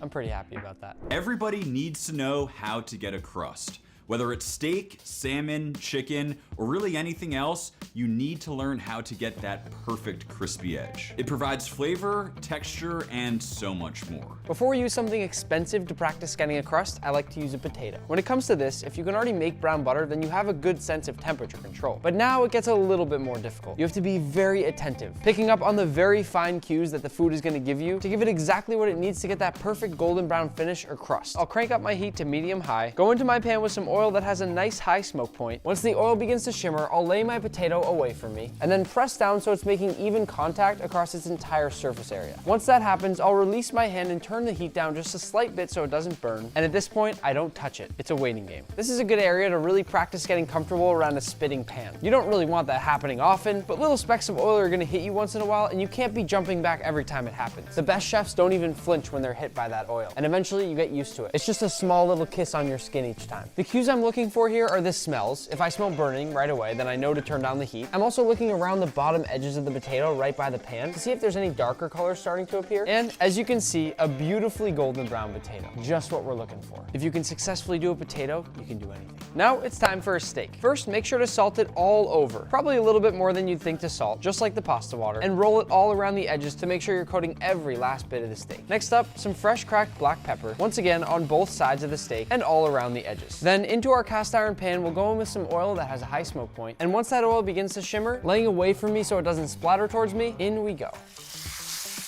Once again, pressing down quickly to make sure we get that full surface area contact. Bring that heat down to medium and let the steak do its thing. Similar to the potato, keep an eye on the edge of the steak. Once in a while, you can even lift it up and peek at it to make sure you're getting that crust. And eventually, once you've achieved that nice crust, go ahead and flip. What this right here means is that I messed up by not fully pressing down the steak in this one area, and it didn't make perfect contact with the pan, so it's not quite as brown as the rest of it. That's a mistake that you can definitely avoid, but overall, it's a really nice looking crust. We are literally cooking steak right now at 11:26 at night. Once that steak has a nice crust on both sides, I'm gonna throw in a big hunk of butter to the other side of the pan, turning down the heat to low at this point so that the butter doesn't burn. And if you've ever heard that term butter base, you're about to see it in action. If you want any aromatics, go ahead and toss in some garlic and perhaps some rosemary. To butter baste the steak, which coats it in butter and lets it cook the rest of the way through, move the aromatics to one section of the pan and move the steak to the other. And from that third section, you're gonna lift the butter and throw it over the top of the steak. This right here is the steak equivalent of taking a nice warm bubble bath. Make sure to flip the steak a couple times at this point to make sure even cooking on both sides. And then we'll move our steak to the side to rest, placing over the top those aromatics, which will continue to seep their flavor down into the steak. Resting a steak, even if it's just for a few minutes, helps to lock in all the juices so that they don't all spill out when you cut it open. If you're just starting out cooking steaks, it's not a bad idea to go ahead and use a thermometer to get a temp. This is reading just above 130 Fahrenheit, which is perfect for medium rare. Now is what I like to call the moment of truth. That right there is a perfectly cooked piece of steak. Delicious. I like my steak right around 135, but either way, nothing tastes better than some 11:30 p.m. steak. That's good. Just before midnight, let's go ahead and check in on our dough, which seems to have risen beautifully. This will be ready for us when we go to make our pizza. And it's time for our midnight reset. I've never cooked for this long, but we're about halfway there. And we're still cooking. The chicken stock's still going in the background, but we're gonna get through a few of the dishes, and I'll leak a couple of the pictures from the cookbook, because they are pretty cool. A lot of them are based off the stuff we just cooked, like this beautiful pasta dough image, or these gorgeous scrambled eggs that have that secret ingredient I told you about. But I do have the crispy chicken confit in here, and also my Thai chicken noodle soup. And lastly, I just picked one of my favorite recipes to show you an image of, what I call the yoki gnocchi, which is a dish I created that, in my opinion, is the best dish you can make to secure a second date. If this video gets 100,000 likes, I will later attempt to cook for 100 hours straight, which is about 4 days, to beat the current Guinness World Record of 87 hours. All you have to do if you want to see me try this is go like the video. I'm gonna sign this book here, and also toss in this knife, one of my favorite chef's knives, and I'll send it to somebody who pre-orders the book in the description below in the next couple days. For now, we're just gonna go ahead and neaten up here. Now it's 1 a.m. and we are ready to talk about kitchen cleanliness. Sydney and I have known each other for many years, and every week he helps me out with cleaning the kitchen, which is very generous of him. I figured since we're basically halfway through the challenge, we'd show you a couple of the best and easiest cleaning hacks during this section. First thing, to clean the cutting board, we cut the lemon, and then with lemon juice, with salt, and then we'll remove all the food residue. So you literally are just rubbing the salt with lemon juice into the board? Yes, and then let sit for like 5-10 minutes. So now into the sink? Yes, with hot water. After we rinse with hot water, will help to get rid of the stains and the odor. So now we use like a dry cloth. For kind of this board, we have oil and board cream. This is only with a wood cutting board. You have to oil it. It won't dry or won't crack or anything like that. Looks brand new. It does. And we're done. Wow. Back to action again. But Nick, don't throw the knife into the cutting board again, so. No. With the lemon that we just used, come to the sink with me. When it starts to smell bad, throw in the sink disposal. Nick, grab me some ice, please. Okay. Now we can just throw in there with the lemon. Okay. The reason for that is to keep the disposal clean. And that's just a quick and easy way to make sure that your dish disposal smells good and is clean again. So next up, let's say we have a pan that's pretty dirty. If I move these onions away, they have these big dark black spots. How do I get rid of those? First thing we could do is to add a little water. So letting it soak is actually a legitimate cleaning tactic, huh? It is. Come with me. Back to the sink. After that, just rinse. Just make sure you get, the nice stainless steel cleaner to help make your work easier. And then with your sponge, you just scrub and you have your brand new frying pan again. So for cast iron pan, a lot of people have no idea how to clean that. For that, we usually use salt, a little bit of water, and then dish soap. And then we just scrub with a harsh sponge, then just give like a quick rinse. Now that you have your cast iron clean, you just make sure it's completely dry. What happens if it's not dry? It will rust. So it's kind of similar to cleaning the cutting board. Yes, and then you put some oil. Sydney, that's a good looking cast iron. A lot of people ask, because of the hot water. In some cities, it makes all the glasses all foggy. And there's nothing more disgusting than getting like a really foggy wine glass. Now we're just gonna pour it out. Hold on, I wanted to drink that. Oh, Nick, it's 1 a.m., so just pour that. So now we're gonna rinse that. We're gonna use the white vinegar. Now we're gonna use like a microfiber cloth. And then with a hot water, you just rinse, make sure you won't smell vinegar. And then you have no foggy wine glass. Sydney, thank you for helping us with the cleaning hacks. Can you stick around if we make eggs Benedict? Yes, definitely. Oh, dude, it's pouring rain out here.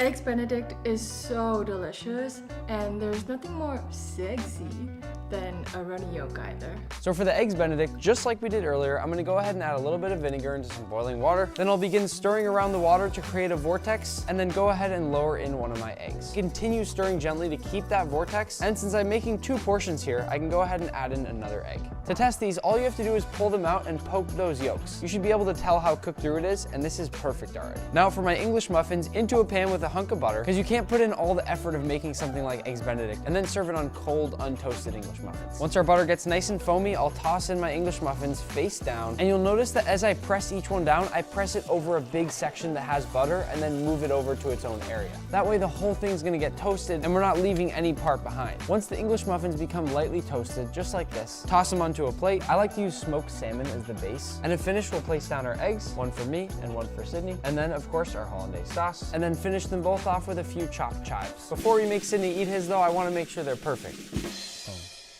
Oh, try it. Perfect. And now I know how to clean my own pan. You do the eating, I'll do the cleaning today, Sydney. 3 a.m., let me give you a little preface. Now, we all love grilled cheese. I grew up with it. That was cheese on toast. To do the ultimate grilled cheese with this is a dream come true. Beautiful. Look at that. No. No. Nope. Gordon. We can see that the cheese is not melted. Whatever you do, don't make grilled cheese like Gordon. That's my best advice when it comes to making grilled cheese. I don't make fun of Gordon often, but don't make a grilled cheese that way. I always like to make a simple homemade tomato soup. So first we go in with 2 tablespoons of butter. And once our butter's melted, we'll go in with about a half a yellow onion, thinly sliced. And once the onions are slightly translucent, in with a can of tomatoes. Those are the same ones we used for the sauce earlier today.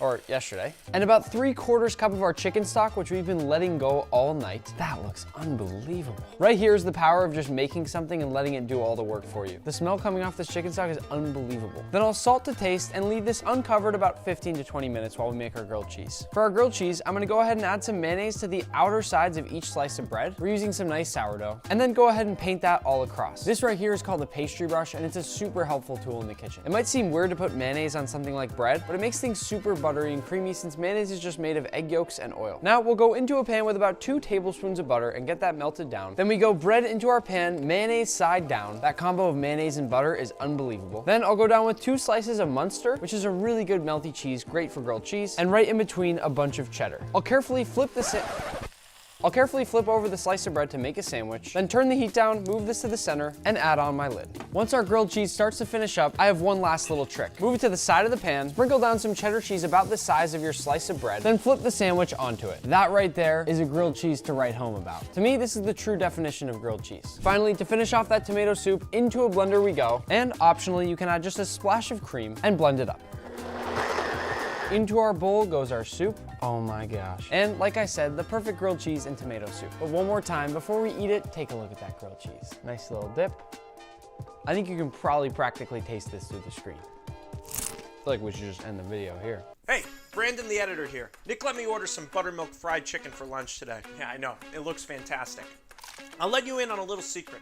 You can make it even better at home, all by yourself. One of my favorite things out there, fried chicken. We'll start with a few chicken drums. Some of those are from the chicken we butchered earlier. Then toss in a few chicken thighs, also some from the chicken we butchered earlier. And I'll then cover these in equal parts buttermilk and equal parts pickle juice. That's cold. That's not part of the video.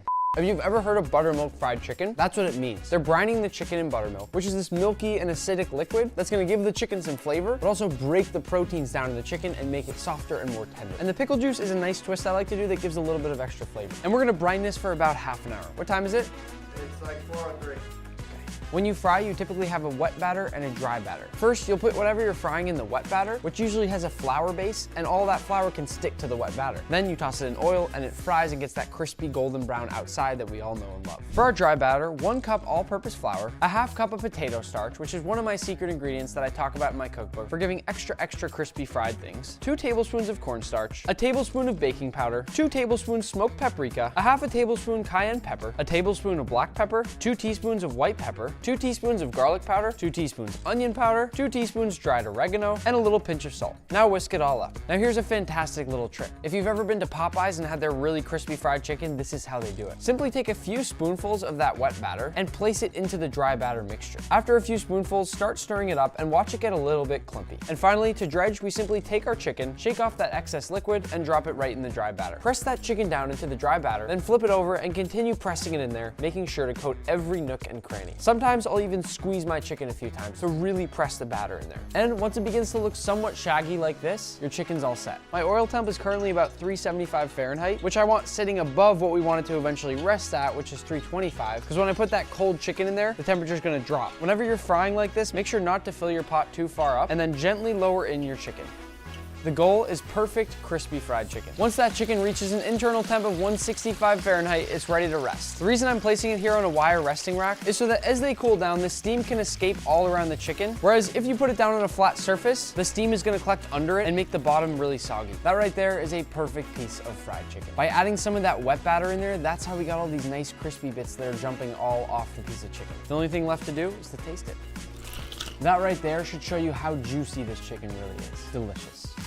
All right, it's almost 5 a.m. Time for another cameraman swap. See you later. Thank you. Il prossimo pasto che cuciniamo è shrimp scampi, which literally translates to shrimp.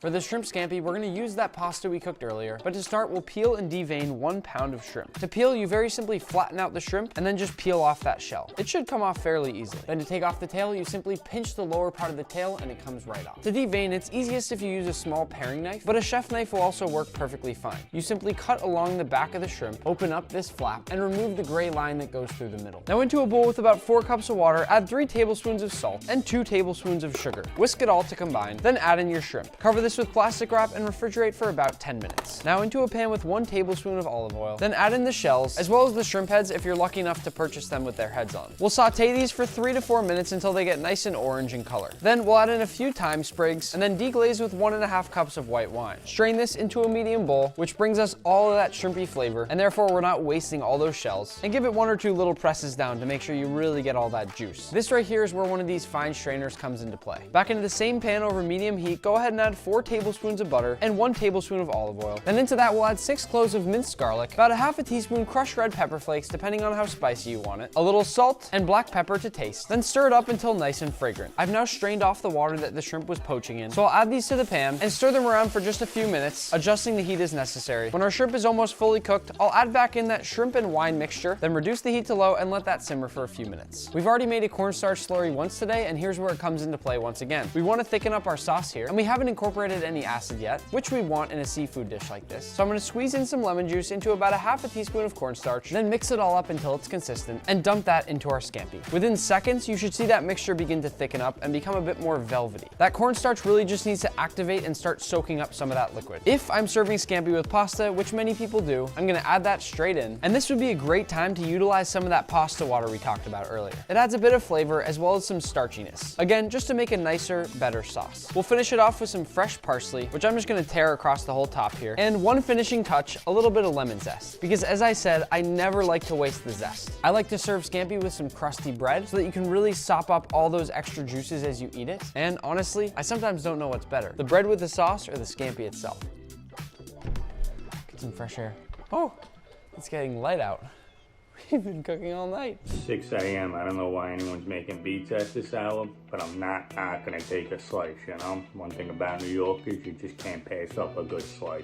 I'm sure you all remember our dough from earlier, and I can tell you right now, he got a lot more sleep than I did last night. This has been resting in the fridge for a while. It should start to have that really yeasty, developed smell to it. It is my hope that we get a flavorful, complex pizza dough here. For now, I'll flour my cutting board and lift that dough right onto the board. You can see all those nice little air pockets, and those were created from the yeast. I'll add a bit more flour across the top, and then using my bench scraper, go ahead and cut off a nice portion. We're gonna be making this pizza in a cast iron skillet. But first, I'll take my dough and begin to press it out. When you stretch out pizza dough, you wanna be nice and gentle. It should spread out rather consistently, because at any point if it gets too thin, you'll punch a hole straight through it. Once the dough is nice and flattened out, I'll go ahead and bring in my cast iron pan. Then I'll take some of that brown butter that we made earlier and paint that all around the bottom of my pan. That's gonna give us a delicious flavor and some nice golden brown bubbles on the bottom of our cast iron pizza. I'm also gonna paint this up and around the sides so that nothing sticks. At this point, I'll layer in my dough. It doesn't matter if it looks a little funky around the edges, because those will will be hidden once you put all that sauce in. That's what I love about a good cast iron pizza. And then in we go with that delicious spicy tomato sauce we made earlier. I'll spread this across the bottom of my pizza. This is gonna give the pizza so much depth, so much flavor. 100 times better than going and buying a canned pizza sauce. And for caramelization, because these tomatoes have a lot of sugar, I'm actually gonna go all the way around the edge of our cast iron, wedging in a bit of this tomato sauce between the crust of the pizza and the cast iron pan. You'll see what that looks like later, but it's almost gonna be this black, dark, and charred caramelized color. It's a fantastic and easy little trick. But we're not done yet. I'll go ahead and paint the crust with some brown butter as well. You can use this or olive oil, because I feel like everyone forgets about the crust, and you can't forget about the crust. It's such a big part of the pizza, so why not make it exciting to eat? To finish, I'll first go over with some shredded mozzarella cheese, also adding this all around the edges of the pizza so that it gets golden brown and caramelizes with that tomato sauce. And I'll also work in some nice fresh pieces of mozzarella as well. And last but not least, a few pieces of basil scattered evenly across the pizza. Oh, and before I forget, I always like to add a little pinch of salt or some seasoning right around the edge on the crust. Could even be everything bagel seasoning if you want to keep it interesting. This will go into the oven at 400 to 450 Fahrenheit for about 10 to 15 minutes.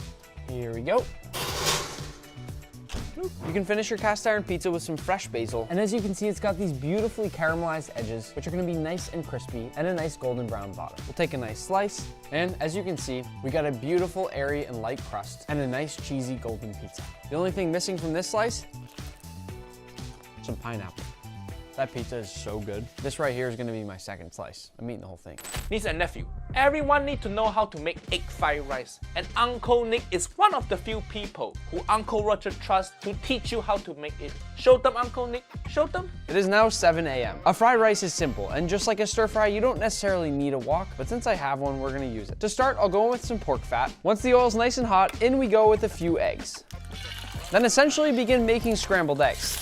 And then on this side of the pan, I'll add some garlic, and I'll season it with a bit of white pepper. Then saute that up a little bit as well. I'm sort of doing this all as I go, and the great thing about fried rice is that it gives you a lot of freedom to cook in whatever way you'd like. It's one of those dishes that often uses up a lot of leftovers, just like a stir fry, but then becomes a fantastic dish on its own. Once our egg is cooked, I have here some cold, dry leftover rice. The reason we like to use leftover rice is because it gets a little bit drier and crumblier, which is a bit better for fried rice. You don't want anything too soft and fluffy. I'm not really giving you specific amounts for this, because you should really be eyeballing things as you go. Optionally, now is when you could add a little bit of MSG, which a lot of people do. And at this point, we'll add the soy sauce, which traditionally you add to the edge of the pan so it sizzles as it falls down. That's gonna give us all of our salt content in our fried rice. Hence why we haven't added any salt yet. If you're adding a protein like chicken, shrimp, pork, whatever, oftentimes you'll cook that at first, then set it aside and make the fried rice as I just showed you and add it in now. But we have some leftover shrimp from our shrimp scampi. For flavor, I'm also gonna add in a drizzle of sesame oil, finish off the fried rice with fresh scallions or green onions, and just like that, we've made a simple, easy shrimp fried rice. For a while, I was powering through and I wasn't that tired and I just hit a wall. Whether it's Taco Tuesday or you're just craving some good tacos, you should know how to make good taco spread. It's simple, fresh, and delicious. I need it now. Get up. We're making fish tacos. Get up.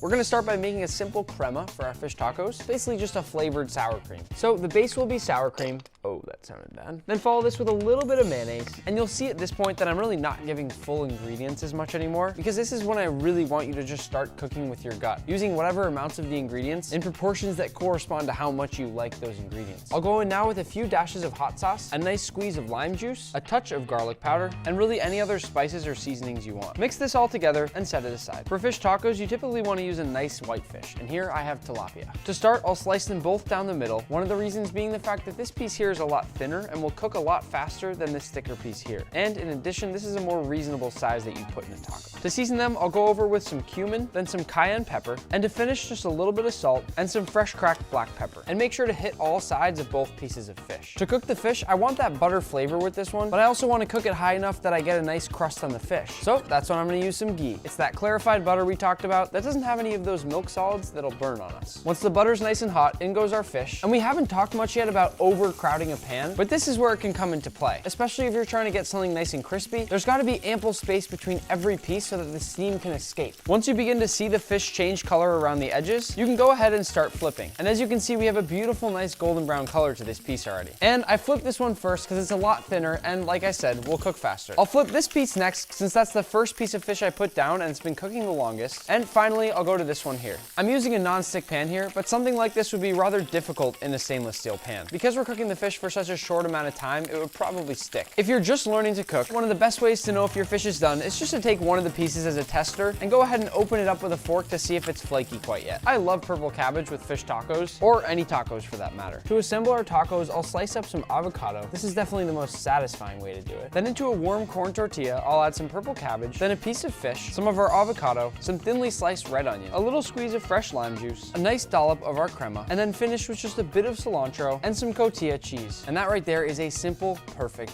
fish taco. I'm glad you stopped me from taking that nap just now. What time is it again? It's about 9. Fish tacos are a good breakfast. Creamy Tuscan chicken is undeniably tasty, and it's something everyone should know how to make. We're almost all the way through the challenge, and I hope you've learned something. But either way, you're gonna wanna stick around for this creamy Tuscan chicken. To start, 1 tablespoon of butter, followed by 1 tablespoon of olive oil, and then in go our 2 seasoned chicken breasts, which are gonna cook for a couple minutes on each side. After they've cooked about 3 to 5 minutes per side, go ahead and flip. They should be nice and golden brown. Transfer the chicken to a cutting board, then into the same pan with 8 ounces of brown mushrooms, and saute those about 5 minutes or until nice and cooked through. Then we'll go in with a 1/4 cup of chopped sun-dried tomatoes, my least favorite food, along with a 1/4 cup of chopped green onions, and then end with 3 cloves of minced garlic. And once the garlic becomes fragrant, add in 1.5 cups of heavy cream. Bring it down to a light boil and add in 1/2 cup grated Parmesan cheese, then stir that in until well combined, then add 2 cups of baby spinach until wilted. Then to finish, add back the chicken and let that sit at a low simmer until the chicken is cooked through. Finish it off with a few chives and your Tuscan chicken is done. Might be the best thing we made all day. Our final savory dish of the day is gonna be a special treat here. When you talk about cooking, there's savory and sweet. Sweets are basically desserts, and savory is anything that's not sweet. We're gonna be making a lobster roll, but there's one problem. I don't yet have any lobsters. And I'm waiting on a special guest, and I'm not quite sure he's gonna make it today because the weather outside is Hey, it was nasty out there. Did we make it on time today? Hey, it's Captain Kurt here from up in Maine. This lesson will be lobster rolls. But more generally, I want you to take from one of these last lessons here something very simple but extremely important in food. And that's to get high quality ingredients and know exactly where your food comes from. If you understand where your food comes from, you're gonna get much, much higher quality ingredients. And at the end of the day, you'll just be eating better food. Happy cooking. This guy's grabbing onto me. He likes me. Take the bands off, it gets even more interesting. Well, we got the lobsters in time after all. And given I'm from New England, I actually think it's a fun thing to teach people and a great thing for people to understand and learn. The first thing a lot of people do say to do is crack straight through the lobster's head, right between the eyes, which will kill it instantly and hopefully not give the lobster any pain when you go to cook it. Now we want to steam our lobster, so in it goes, and we'll cover it with a lid. Based on the size of the lobster, the timing will vary, but I've cooked enough lobsters now to be able to eyeball it when it's done. Typically, I steam it between 12 and 15 minutes. While our lobster steams, we're gonna work on the bun. I like to do mine slightly differently than most people. First, I chop off each end, and then I slice down the sides. This will all make sense in just a minute. Then, simply slice down the middle to make a nice little spot to put our lobster later. I'm gonna paint down the sides once again with mayonnaise, the same thing we did with the grilled cheese, and place it onto a hot pan. Toast that until it's golden brown on one side, then flip and do the same on the other. Once our lobster's finished steaming, we're gonna place it down on the cutting board, and at this point, you may wanna hit it with a rinse of cold water because it's gonna be quite hot, and you don't want it to overcook. When it comes to removing the lobster meat, I'll first peel off the tail, then flatten out the tail, insert an upside down fork into the bottom, and leverage it out. To make sure you're not wasting any meat, you can also pull off all these individual pieces at the end of the tail. Next, we'll break off the claws, and I start each one by cracking off the smaller piece, then breaking through all the joints, and eventually your claw should slip right out. That's a perfect, cute lobster claw. And it's always satisfying when you get it out in one piece. Make sure to get lobster out of all the joints as well, because these little nuggets of meat are some of the best you'll taste. Repeat the same thing on the other side. You can also find little morsels of meat in the head and eat the meat out of these little claws here. For the head, I'll crack it right off. Then I'll put my thumbs through the middle of the carcass and crack it open. And in here is loads of meat. I'm gonna finish this very simply with just a bit of mayonnaise and a very light squeeze of lemon. Sometimes I like to add just a pinch of salt too. This is a fantastic example of letting the ingredients speak for themselves. Captain Kurt literally caught this lobster hours ago, right around the time we were cooking our shrimp scampi earlier this morning. And now, here it is, fresh and going straight into our lobster roll. It doesn't get any better than this. I'll finish this with a light dusting of chives, and our lobster roll is complete. Oh man. Nick, can I have a bite? No. You can buy the cookbook and make the one that's in there. I did make a slightly simplified version today, but this is what you're looking at if you get the book. Nick, you are almost done with the 24-hour challenge, and there is no better way to finish it off than with a warm plate of cookies. And when it comes to cookies, I know you're just like me. You don't mess around. I probably shouldn't be leaking this cookie recipe out of my book here, but it's honestly so good that I figure why not just share it with everybody no matter what. You probably remember our brown butter from earlier, and I made some more in this pan to really show you what it looks like. Here we have 2 sticks of brown butter, which is exactly 1 cup. As I heat up the edges, we'll be able to loosen it up. We're using 2 sticks or 1 cup of cold brown butter. What I should have right here is a giant disc of beautifully golden brown butter. Then 1 cup of brown sugar, a ½ cup of granulated white sugar, and 1 teaspoon of homemade vanilla extract. You gotta make your own vanilla extract. Charles here just turned 2 years old. Then cream the butters and sugars together for about 4 minutes. Once the sugars are lighter in color like this, we'll let it continue mixing and crack in 2 eggs, 1 at a time, and 1 additional yolk. Then I'll go in with 1½ cups of cake flour, which you can easily make at home if you don't have it, 1½ cups of regular flour, a teaspoon of cornstarch, 3/4 teaspoon baking soda, and 3/4 teaspoon salt. Once again, mix it until combined. Then, by hand, crush in 8 ounces of milk chocolate. The reason I do this instead of chocolate chips at first is to get varying pieces of chocolate sticking in and out of the cookies. Once again, just really thinking about texture as I cook. Next is 1/2 cup of bittersweet chocolate chips. This gives a little bit of a richer flavor in your cookies. And last but not least, about 2 cups of chopped walnuts. You can do more or less if you'd like. Mix this all together until just combined. This makes about 8 large cookies, and they don't spread very much. The goal of these cookies is to keep them nice and tall, based on your preferences for how gooey you want them and all the differences between every oven. These go in the oven for about 8 to 12 minutes at 415 Fahrenheit. The cookies are complete, and as you can tell, they didn't spread all that much. They almost sort of look like scones. As we finish up this 24-hour cooking challenge, I really wanted to finish things off on a sweet note with these. And now that we're approaching 12 p.m., a full 24 hours after we started this video and challenge, I've never been happier to open up a good-looking cookie. As you can see, I've gone for gooey on the inside and nice and cooked on the outside, hence the very specific oven temperature of 415 Fahrenheit. I'm gonna go ahead and open up just a few more of these bad boys, because it never gets old. That right there is exactly why I do the chocolate the way that I do it. The inside of each cookie that we break open is gonna be completely different. I've worked so hard for this bite of cookie. It was so worth it. We finished the cookies.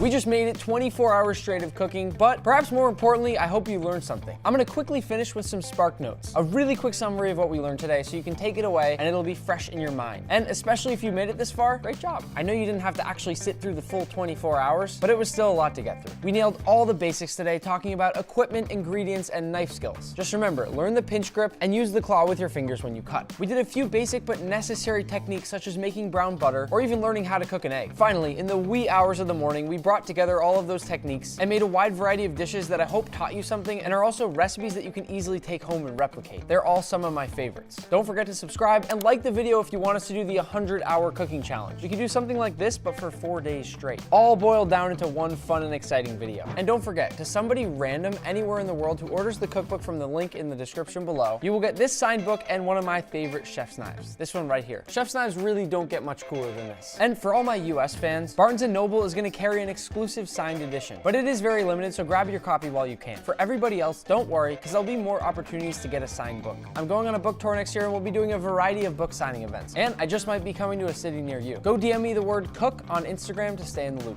Bye, I'm gonna go to bed. Hey, I'm ready for my shift. Hey, I actually like the new guys better, so you're all set. You can go back to bed. Yeah, you're all set. Video, I'm trying the most popular school lunches in the world, and while some were delicious, That was one of the best bites I've ever had in my life. others were not so good. I can't tell what looks worse, us or the food. And we're starting in North America with the United States, where the typical school lunch is dino nuggets, mashed potatoes, fresh fruit and vegetables, and chocolate milk. I remember eating this exact school lunch as a kid. Something very classic with American school lunches is that they like to turn things into fun shapes, like making chicken nuggets into the shape of dinosaurs. It just makes them taste better. Go ahead, do the honors. Obviously, starting with T-Rex. I'm gonna go with the Stegosaurus. Little dip in the mashed potatoes. That's a wild move. That brings me back. So good, so unhealthy. In fact, school lunch in the US is so unhealthy that a slice of pizza counts as your serving of vegetables because of the tomato sauce. That's really bad. This is an important thing now, Max. Opening the chocolate milk. The key is really that you gotta peel all the way back first, and then boom, just like that. I'll feed you. That is actually incredible. There's just nothing like getting off the playground, being all sweaty and eating dino nuggets with chocolate milk. One more thing with American school lunches is that oftentimes parents will write you a little note in your lunchbox. So I got both of our moms to write us a note. No, are you serious? Yeah. Is it actually my mom? It is really your mom. No way. My note says, have a great day. I hope you get to play with Max during recess. Love, Mom. Hi, sweetie. Enjoy your blueberries. Wait, what? Shouldn't even give you any blueberries. Let's read more Harry Potter tonight. Love, Mom, smiley face. How did you get a hold of my mom? For every school lunch in this video, we're also gonna give it a ranking on a tier list. So for the United States, delicious food, but a bit too unhealthy. I think it's fair to put it in C tier. And now let's move to Canada, where we'll have pizza, carrot sticks, an ice cream cup, and apple juice. The cool thing is, Fridays in Canadian schools are pizza day. All the kids wait all week for pizza day. To be fair, I would too. Look at the mini pepperonis. Yeah. Look how cute they are. Decent bottom crust though. I'm feeling good about this. Not bad. Look at the thickness of the bread. The crust is sweet. It's so incredibly bad that it's good. Carrot sticks. I feel like you need something to dip them in, but I've never been one to turn down a good carrot stick. Of everything on this platter though, the thing I love most is the ice cream cup. That is a blast from the past. It is so distinctive, that fluffiness. It makes me want to melt, Max. But what's so amazing is the wooden stick that comes with it. If you actually take the wooden stick and you kind of suck the air out of it, you taste that wooden flavor. Wow, ooh, I'm getting it. Last thing, juice box. These straws were always annoying. Extremely. They're just not strong enough. Look at this, it's already smushed. I can't get it in. There it is. Actually, that's pretty good. I don't know if any of you used to do this as a kid, but once you finish a juice box, you blow it up again, and then you put it down and stomp on it. Whoa! Oh. I think it's fair to say Canada school lunch gets a C tier. C for Canada. And that brings us to Mexico, where we'll have a ham and cheese torta, tahini cucumbers, carrot sticks, mayonnaise packets, and agua fresca. One thing about school lunch in Mexico is that lots of students go home to eat with their families, but when they do eat at school, it looks something like this. It looks very healthy. I want to start with the tahini cucumbers. They look so crunchy and well seasoned.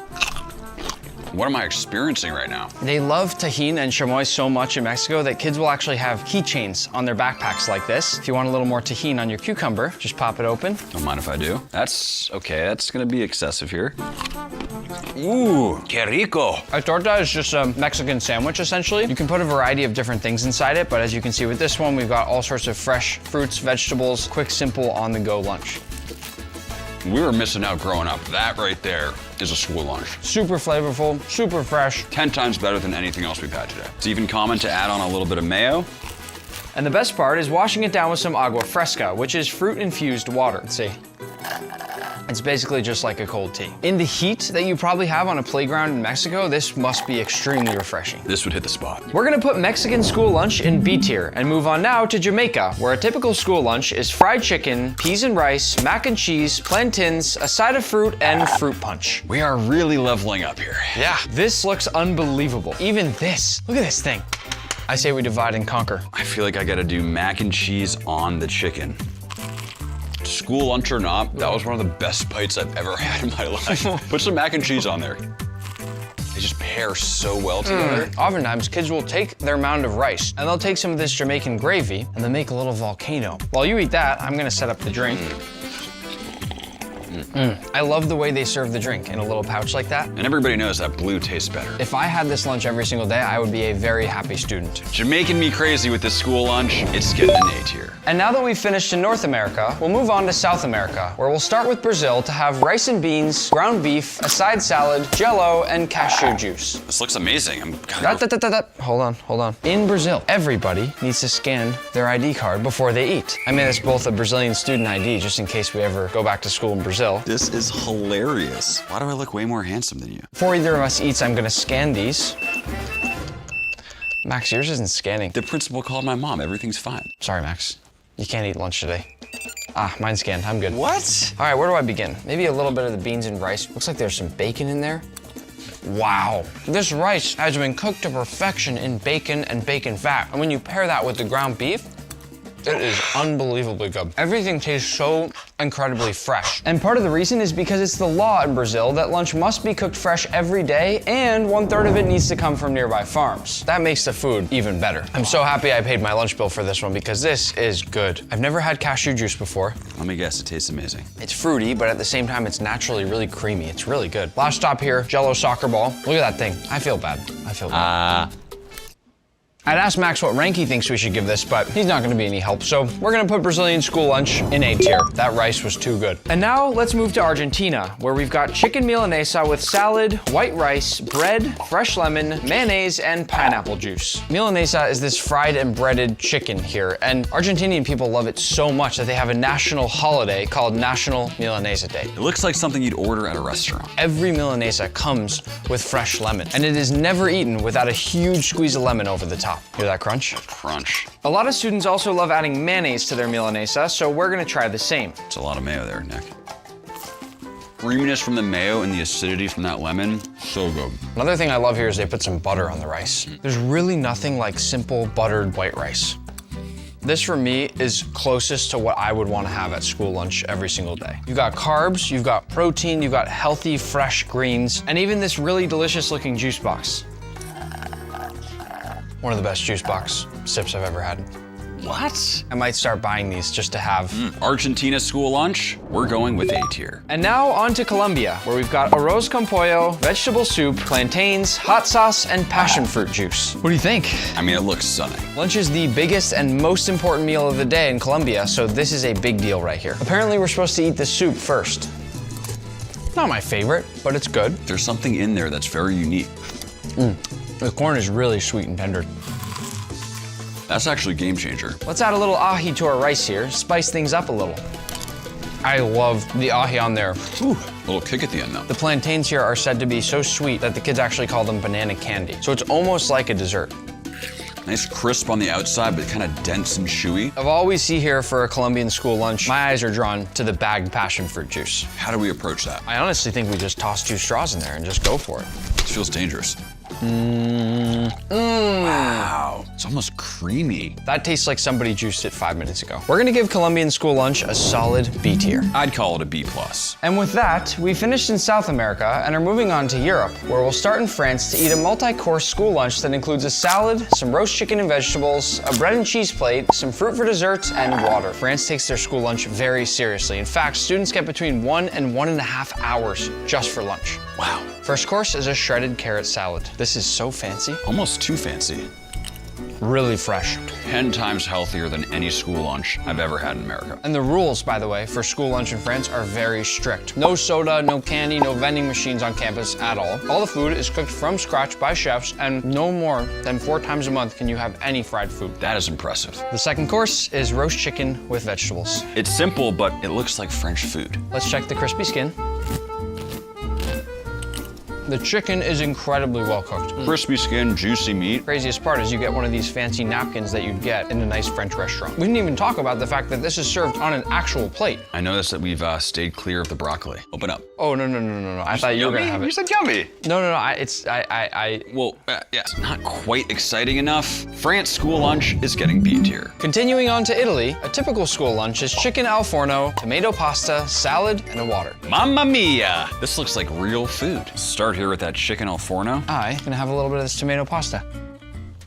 It's like a perfect roast chicken. Italian schools always use olive oil instead of butter. I'm going to open it up and drizzle it across our salad if you're okay with that, Max. It's so fancy for a school lunch to have fresh olive oil. It really adds to it. And then you see how we have those little tomato bits left at the bottom there? You then just take your fresh bread, and then you're meant to use it as a mop to make sure you get every last bit of that sauce so that your plate is completely clean. Did you already have some water? Was it good? I had a little bit, yeah. Did it taste like Italian water? It tasted exactly like water. Oh, whoa, did you see how it sprayed out? We gotta see that in slow motion. Italian school lunch was just slightly above average, so we'll go with B tier and move on to Spain, where lunch is served in a 3-course meal that includes soup and rice, fish and salad, and a small dessert. Course number 1, soup and rice. I usually hate soup. That is one of the best soups I've ever had. Let's go to course number 2. What? You want more? It's just so good. For course number 2, we've got fish and a side salad. Fish in Spanish schools is served at least 2 to 3 times a week. They love fish. Really? Cafeteria is definitely pungent. It's a little bit of a sad piece of fish. I would have liked some better presentation here. It tastes a lot better than it looks. And then side salad. Who doesn't love a side salad? Me. Very healthy. I feel like as a young kid, though, I would not be pumped about this. Max at 12 years old, this over pizza, we're going pizza all day. Now course number 3, the dessert. We've got flan. Do you like flan? I love a good flan. I don't like flan. Really? Look at it. It's like Jell-O, but worse. Ugh.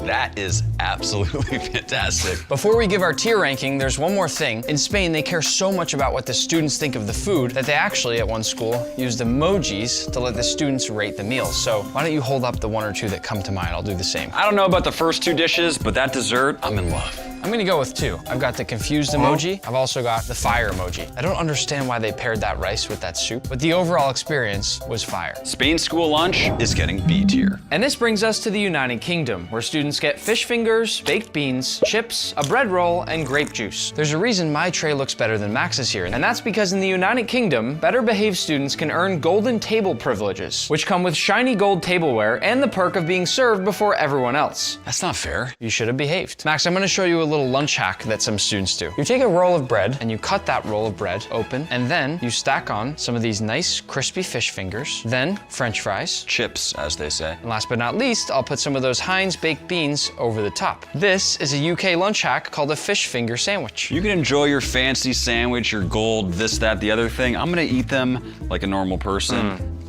It also tastes better with the gold tray and the gold plate and the gold placemat. Yeah, for sure, dude. Wash it down with a little grape juice. I love how fancy my lunch is. Look how much more fun I'm having than Max. You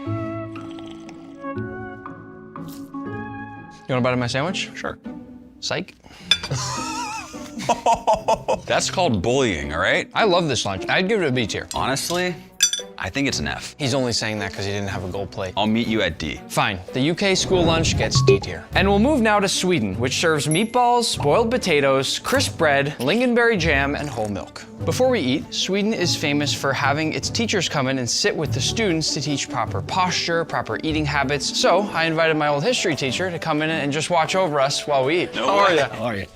What's going on, Mr. Petherick? How's it going? Very nice to meet you, Max. I'm a little nervous now. We got a teacher here. Yeah. With that, Max, dive in. You already know I'm going for the meatballs. I'm gonna go for one of these. Nice use of the fork, Nick. Uh-oh, is that detention? I'm gonna dip it in the jam. This jam, lingonberry jam, it's a little bit less tart than cranberries, but they put it on everything. So you can put it on this crisp bread, you can put it on your meatballs, your potatoes. It's delicious with everything. I might do them all together. Be careful with the spillage there. Okay, my bad, sorry. I'm making a mess. Show Max how it's done, by the way. Fork, okay, right into the jam. All right. Yep, no spillage. No spillage. See that? Max, go ahead and try again. A little bit more polite this time. I'm gonna get some jam. Maintain that posture. Straight up? Straight up. Got it. It's always good to sit up straight while you're eating, that's true. You gotta try this, Max. No talking with your mouth full. Yep, I forgot. The one time there's a teacher here watching, I can't get it together. I'm a huge fan of the school lunch in Sweden so far. It's simple, and I love the jam. It really ties it all together. It's delicious. Mr. Petherick, you got a final grade for our behavior during this lunch here? Yeah, a solid B+, you know, improvements could always be made. I feel like I brought down our grade, but I'll take B+. All right. And now that you've graded us, every school lunch is gonna get a ranking on a tier list. So you wanna help us give this one the ranking? Sure. We're gonna give Sweden a B tier ranking. Max, come over here for a minute. You did a good job today, but you just gotta keep working on manners. If it happens again, you're spilling stuff on yourself, I'm gonna have to talk to your mom. Moving on to Finland, we've got pea soup, rye bread, carrot and tomato salad, orange kiseli, and skim milk. In Finland, they eat in complete silence for the first 10 minutes to encourage mindful eating. So we're gonna do exactly that.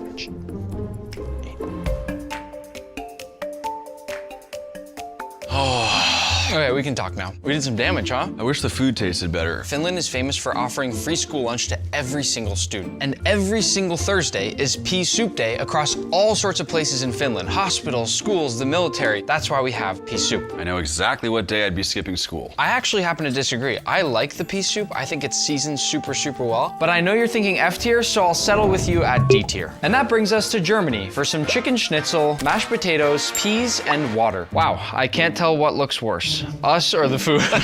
Oh boy. What do you guys think? I think it's probably me and Max. How about this? Subscribe if you think we look worse, and like the video if you think the food looks worse. Before we eat, I think it's good to let you know that the students in Germany call this food Flugzeugessen, which means airplane food, because it's really bland, comes on a tray, and it always tastes the same. I'm feeling optimistic. The schnitzel does look pretty good. I don't know, Max. I'm gonna be honest, it's a little dry. It's dry with no seasoning. Let me help you out with that, Nick. If there's anything that can help German school lunch, it is Osmo. I'm not just saying this because I like Osmo. 10 times better. Let's try some peas. Here comes the airplane. Tastes absolutely horrible. This is mean to feed kids this. I know we're not through every country yet, but this might be the most boring school lunch in the world. It's gotta go F tier. Couldn't agree more. We're moving on to Russia to have chicken cutlet, beet salad, beet soup, and tea. In some Russian towns, grandmothers come to serve the food, so I've brought in a Russian grandmother to serve this one for us. What is happening? I should explain, Max, she doesn't speak any English, so she has absolutely no idea what you're saying. Who's this? О, какой замечательный чай. Чай. Chai. Ура! It's hot. Be hot. Не надо пить. О, как вкусно. Very good, very good. There we go. Да. Okay. Ура, вкусно. Max, do you want to start trying the chicken cutlet? I think she's going to cut it for us. Good. О, какой хороший мальчик. I'm going to try this soup, Max. Ну, считается русская кухня. Try it, yeah. Really? Не Interesting. знаю, что это такое. No, a fun fact about Russian school lunch is that it's actually called obiet, which means dinner because this is the main hot meal of the day. And then in Russian tradition, you always have tea. Очень вкусно. Очень вкусно, very good, да. I would say the food here was a bit basic, but the experience was incredible. So we'll go with a nice even C tier. And now with Europe done, we'll move on to Africa, where we'll start in Morocco with a vegetable couscous, tomato cucumber salad, fresh figs, and mint tea. Just got one thought. Where's the meat, Nick? Not everything needs meat, Maximus. Crazy flavor profile. Unreal. A depth of flavor you wouldn't expect. You see, not everything actually needs meat. I can tell this is gonna be filling. We're gonna have to agree to disagree. The other thing I noticed right away, these fresh cucumbers and tomatoes. Summing up this meal with one word, it's just fresh. Even that fresh chopped parsley on the vegetables elevates this school lunch to a whole new level. What's going on here, Nick? Morocco is incredibly famous for its tea. And I'm not sure if you've seen this in videos, but in Moroccan tea culture, the higher the pour, the better the foam. People in Morocco are so good at pouring the tea from high up that kids will actually learn this and practice this at home because it's a real skill to have. You know I'm competitive, Max, so we're gonna do a little challenge. Who can pour from higher without spilling? I feel like we're not gonna be able to agree who does better on this, so we're gonna let you decide. Comment down below who does a better job with this right now. Not bad. Create that foam, Max. No spillage. Oh! Ah! Nobody saw that. Wow. Oh! Pretty good. Here's a look at my spillage, and now, Nick, you're up. Here we go.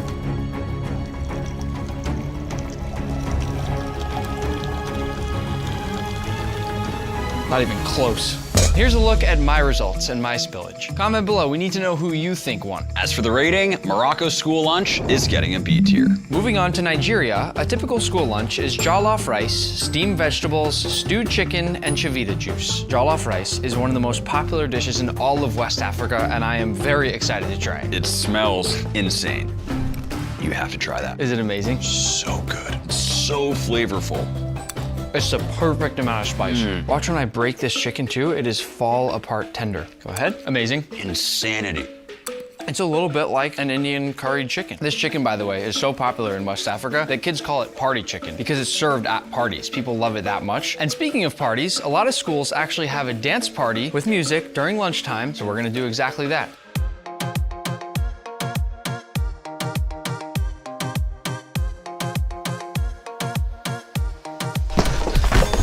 Not gonna lie, Max, I think Nigeria deserves our very first S tier. Well deserved. Next up is Ethiopia, where a typical school lunch is injera with lentils, stew, cooked vegetables, and mango juice. Visually, what do we think? Looks like a sponge. Yes, this is a spongy fermented flatbread. It's traditional in Ethiopia for kids to eat off the same tray, so what we can do is just tear the injera.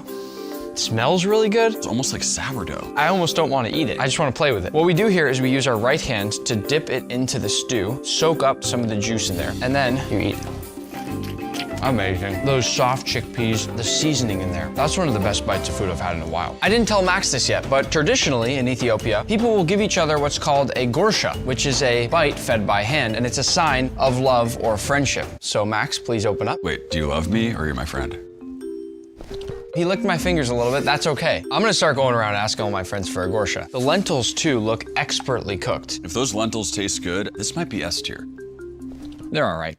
They're all right. I still think it might be S tier. I think the same exact thing. I'm just gonna say it. Ethiopia school lunch, that is an easy S tier. Moving on to South Africa, we have pup and beans, a polony sandwich, and cereals juice. Right away, the pup here almost looks like a circular chicken breast. It's like a half onion to me or something. This right here is a thick corn porridge, and we're gonna eat it in the traditional style with our hands. We grab some of the pup, and you kind of mush it together, okay, like this. Hold that with your 4 fingers, and then you wanna go onto the beans, and you use your thumb to kind of smush the beans into it. And we've got a beautiful bite right there of pup and beans. Then in you go.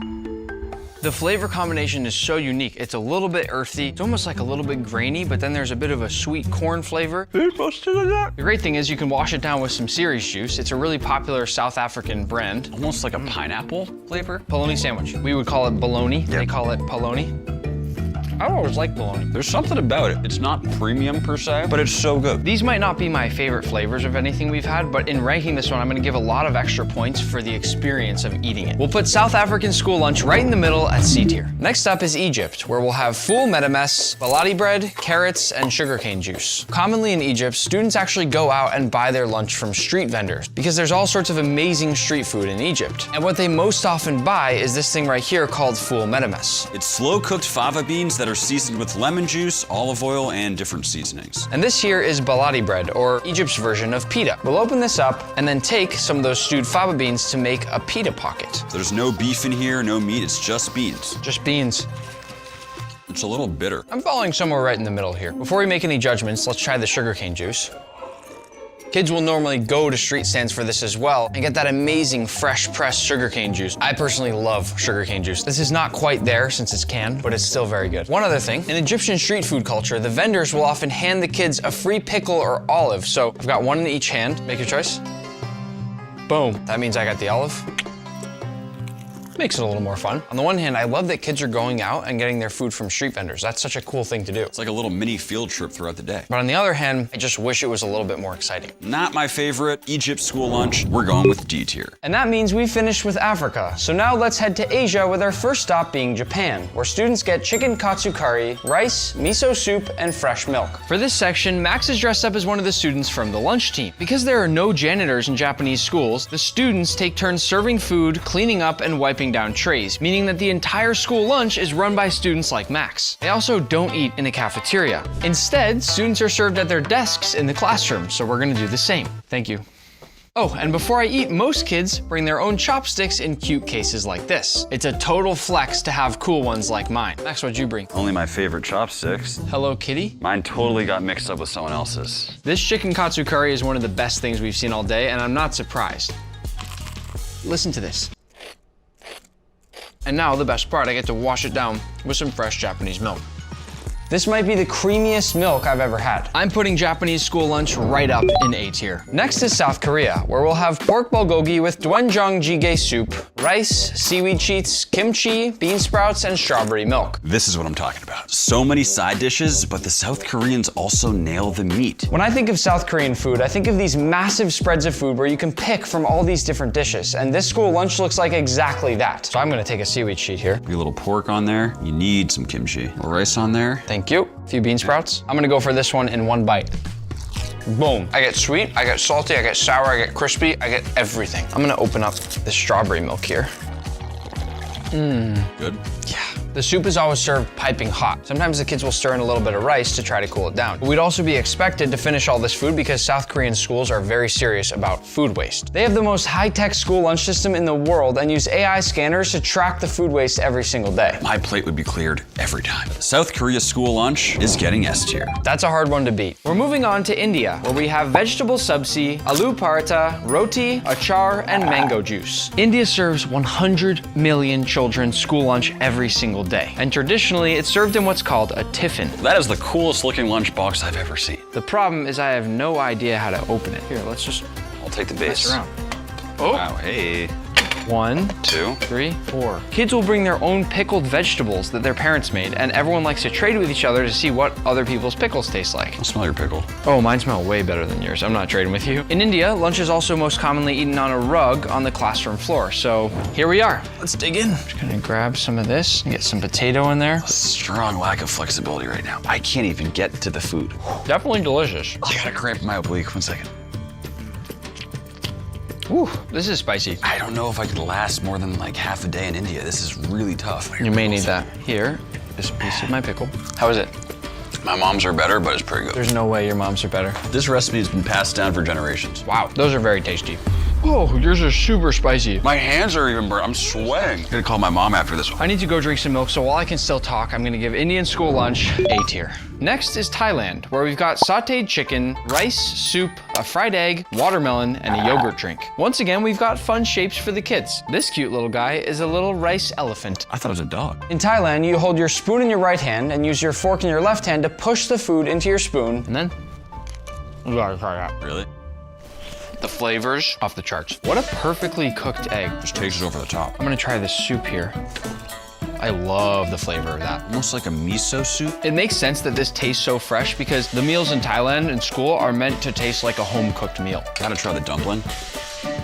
So good. And watermelon is a pretty classic side here. You leave the rind on for an easy handle and delicious. We've got 2 flavors of the classic yogurt drink they love in Thailand. Which one would you like? Blueberry or mixed fruit? I'll try blueberry.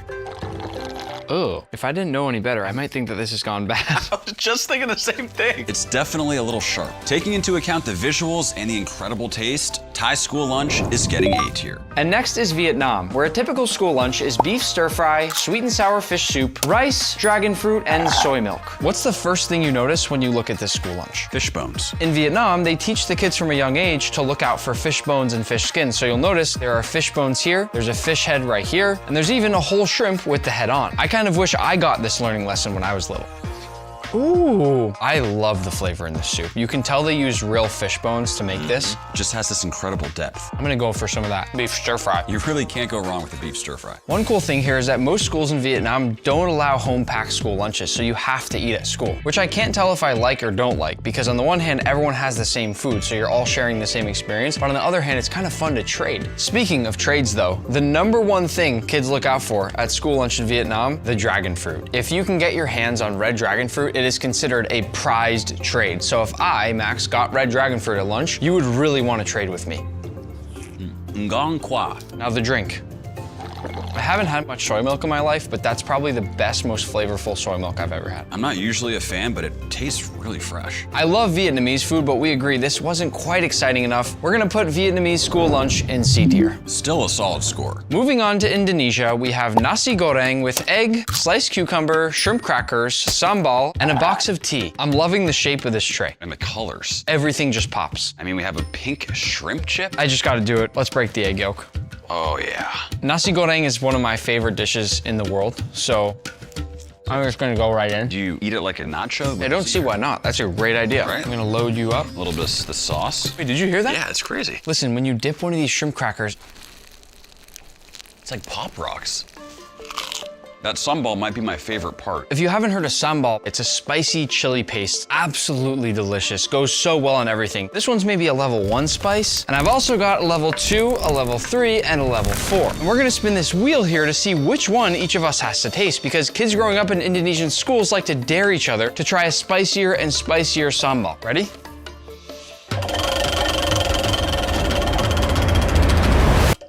Oh, you got the least spicy one. Nick, you're up.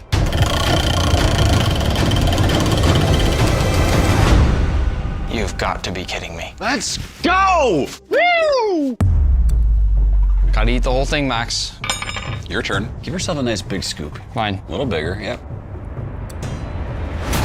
You gotta swallow that. I need juice. Oh my, that is... I was gonna go C, but because that was so enjoyable watching Nick suffer, Indonesia school lunch is getting B tier. Next up is Bangladesh, where we've got khichuri, a comforting lentil rice, as well as spiced mashed potatoes, a curried egg, raw green chilies, and some lemonade. We'll eat this traditionally using 3 fingers, where we'll pick up nice little bits of this, and then in you go. I know you well enough to know you're gonna love that. Really? Oh yeah. That is packed with flavor. The spiced mashed potatoes here are called aloo borta, and what you do is you also take your fingers and you roll it into like this nice little ball that you can then just simply. Oh, I almost choked on it. Just when I thought mashed potatoes couldn't get better. Comparing this to the German mashed potatoes, night and day. Try the egg. That's not what I expected, but it's delicious. Whatever that is definitely elevates the egg. Before we give Bangladesh a rating, I think one of us needs to eat a green chili. How do you play rocks, paper, scissors, shoot in Bangladesh? You read my mind. Pathor, kagosh, kachi, cholo. Oh, it's a tie. Pathor, kagosh, kachi. Oh. Ah! This is how it's done. Wow. Oh! Is it bad? It is horrible. That food was delicious. We're going to go S tier for Bangladesh. Continuing on with China, we're having chicken thighs, boiled veggies, egg drop soup, rice, and soy milk. Lunch breaks in China are 2 hours, making it the longest school lunch anywhere in the world. No way, 2 hours? We might be here for a while. What do we think? 看起来特别好吃. You're going for a chicken thigh? I'm gonna go for a little egg drop soup. Wow, the egg drop soup is packed with flavor. It's like the best chicken thigh I've ever had in my life. It's very good. How does it taste like that? If I was at school lunch in China and I was allowed to get seconds, you bet I'd be running up and getting as much of this chicken as I possibly could. At first, by looking at this, I didn't think it was gonna be quite as good, Max, and this is so far very, very good. There's only one thing left we have to try. I'm not a big soy milk fan, I'll preface it with that. Milk should come from cows. That's the worst drink we've had all day. Ooh. I wish there was just water. I would take anything at this point over that. China school lunch, we're going with B tier. Moving on to the Philippines, we have a pork adobo baan set with sauteed cabbage, white rice, and zesto. Lunch in the Philippines is traditionally brought to school in these lunch boxes called baan. It's a little bento box or something. Yeah, I like it a lot. This is like super premium looking. That is my type of food, I can tell you already. You use a spoon in the right hand, fork in the left to push in the food. We got a little bit of rice here. Oh, look at that pork belly. It's like fall apart tender pork belly. I can already tell it's gonna be good. Crunchy and tender, insane. Wanna try the drinks? Sure. It's almost like a Filipino Capri Sun. Does it have the same design flaw though that the regular Capri Sun has? It does. My straw went right through the back.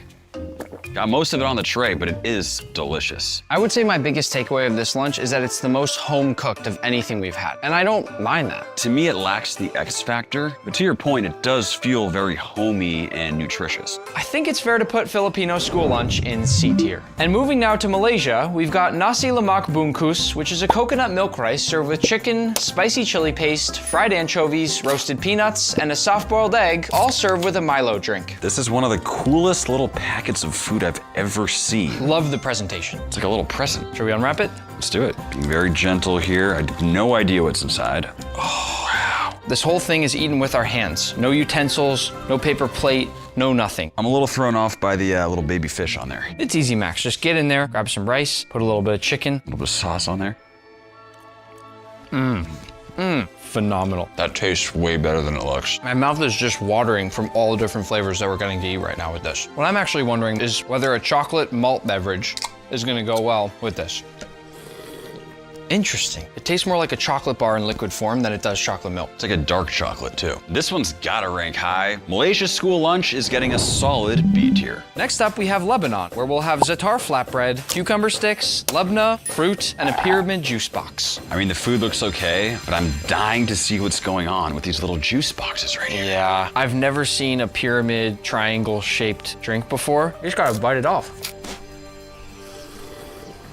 Wow. That is some of the freshest tasting pineapple juice I've ever had. I feel like the shape makes it taste better. I wanna take a look at this za'atar flatbread. Look at that. It's crispy, you can tell there's gonna be a nice crunch. So much texture, so much flavor. Listen. Nothing like I was expecting. To do it traditionally, you tear off a little bit of the bread, get some of that labna, throw a little cucumber on top, get yourself a little roll up. Ah. For me, the combination of the seasoning as well as that pyramid drink is taking the school lunch to the next level. I also love that dessert is just a simple, small banana. I'm amazed by the freshness, seasoning, and simplicity of this school lunch. I think we put Lebanon in C tier. And with Asia finished, we'll jump now to Oceania, where we'll try the classic Australian school lunch of sausage rolls, shapes chips, kiwi slices, and a breakfast drink. Since Australian students eat outside, we're gonna do the same, but not before putting on are magpie defense helmets. What is this? When eating outside, these birds called magpies will actually dive bomb and attack your head. So this is a real thing that some people will do to make sure their head doesn't get attacked while they're eating lunch. You look ridiculous. How do I look? Let's go. First priority, look out for the magpies. Second priority, eat lunch. Sausage roll? Sure. Very buttery and flaky. Super unhealthy, I think. Although you bet I'm washing that down with some fresh, cold kiwi. And then these Shapes chips. Supposedly it's a very popular snack. I shipped a bunch of different flavors straight from Australia. I mean, there are shapes, is that? Whoa. It tastes like if you were to put the ramen seasoning packet on a cracker. Very umami. These are the best part of the whole tray. This drink here, very famous breakfast shake in Australia. Supposed to be sort of a thick, chocolatey drink. Kinda hate it. I don't think it's not good. This has been a very unpleasant lunch. Max, look out! Ah! People are walking by while we're filming this. It's a tough one to explain. How are you? Sorry about this. I think it's safe to say Australian lunch is going D tier. And that means our final school lunch is Antarctica, where we'll have hoosh, a hot stew made from ice, dried meat, and biscuits. I'm very confused. What am I looking at? Before we eat the actual dish, which looks kind of disgusting, I wanted to first show you all the ingredients in this lunch. These are called sledging biscuits. It's a very hearty biscuit that people use in Antarctica to survive. This is pemmican, a mix of dried meat and fat, and this is ice. And if you put it all together, poof! You get something called hoosh. That doesn't look like food. Well, here's the thing. There are technically no official schools in Antarctica. If there were, this might be what their school lunch would look like. I think I'd drop out if this is what they were serving me. I think we can all understand now why I saved this one for last. I just can't see myself putting that in my mouth right now. I don't think my arm's in the right position. 3, 2, 1. Nick, I'm gonna sue. Ooh! I'll have it for real. It's like pre-stewed beef jerky. I don't think I can eat it. Look, where's the trash can? Wash it down with some hot chocolate at least. Better? That makes up for everything. What are we giving as our final ranking, Max? What is below an F? I don't know if I'm allowed to do this, but I am going to add a brand new category to the tier list and put Antarctica school lunch in Z tier. It's as bad as it gets. One last rock, paper, scissors. Whoever loses has to eat the hoosh. Let's do it. Rock, paper, scissors, shoot. No!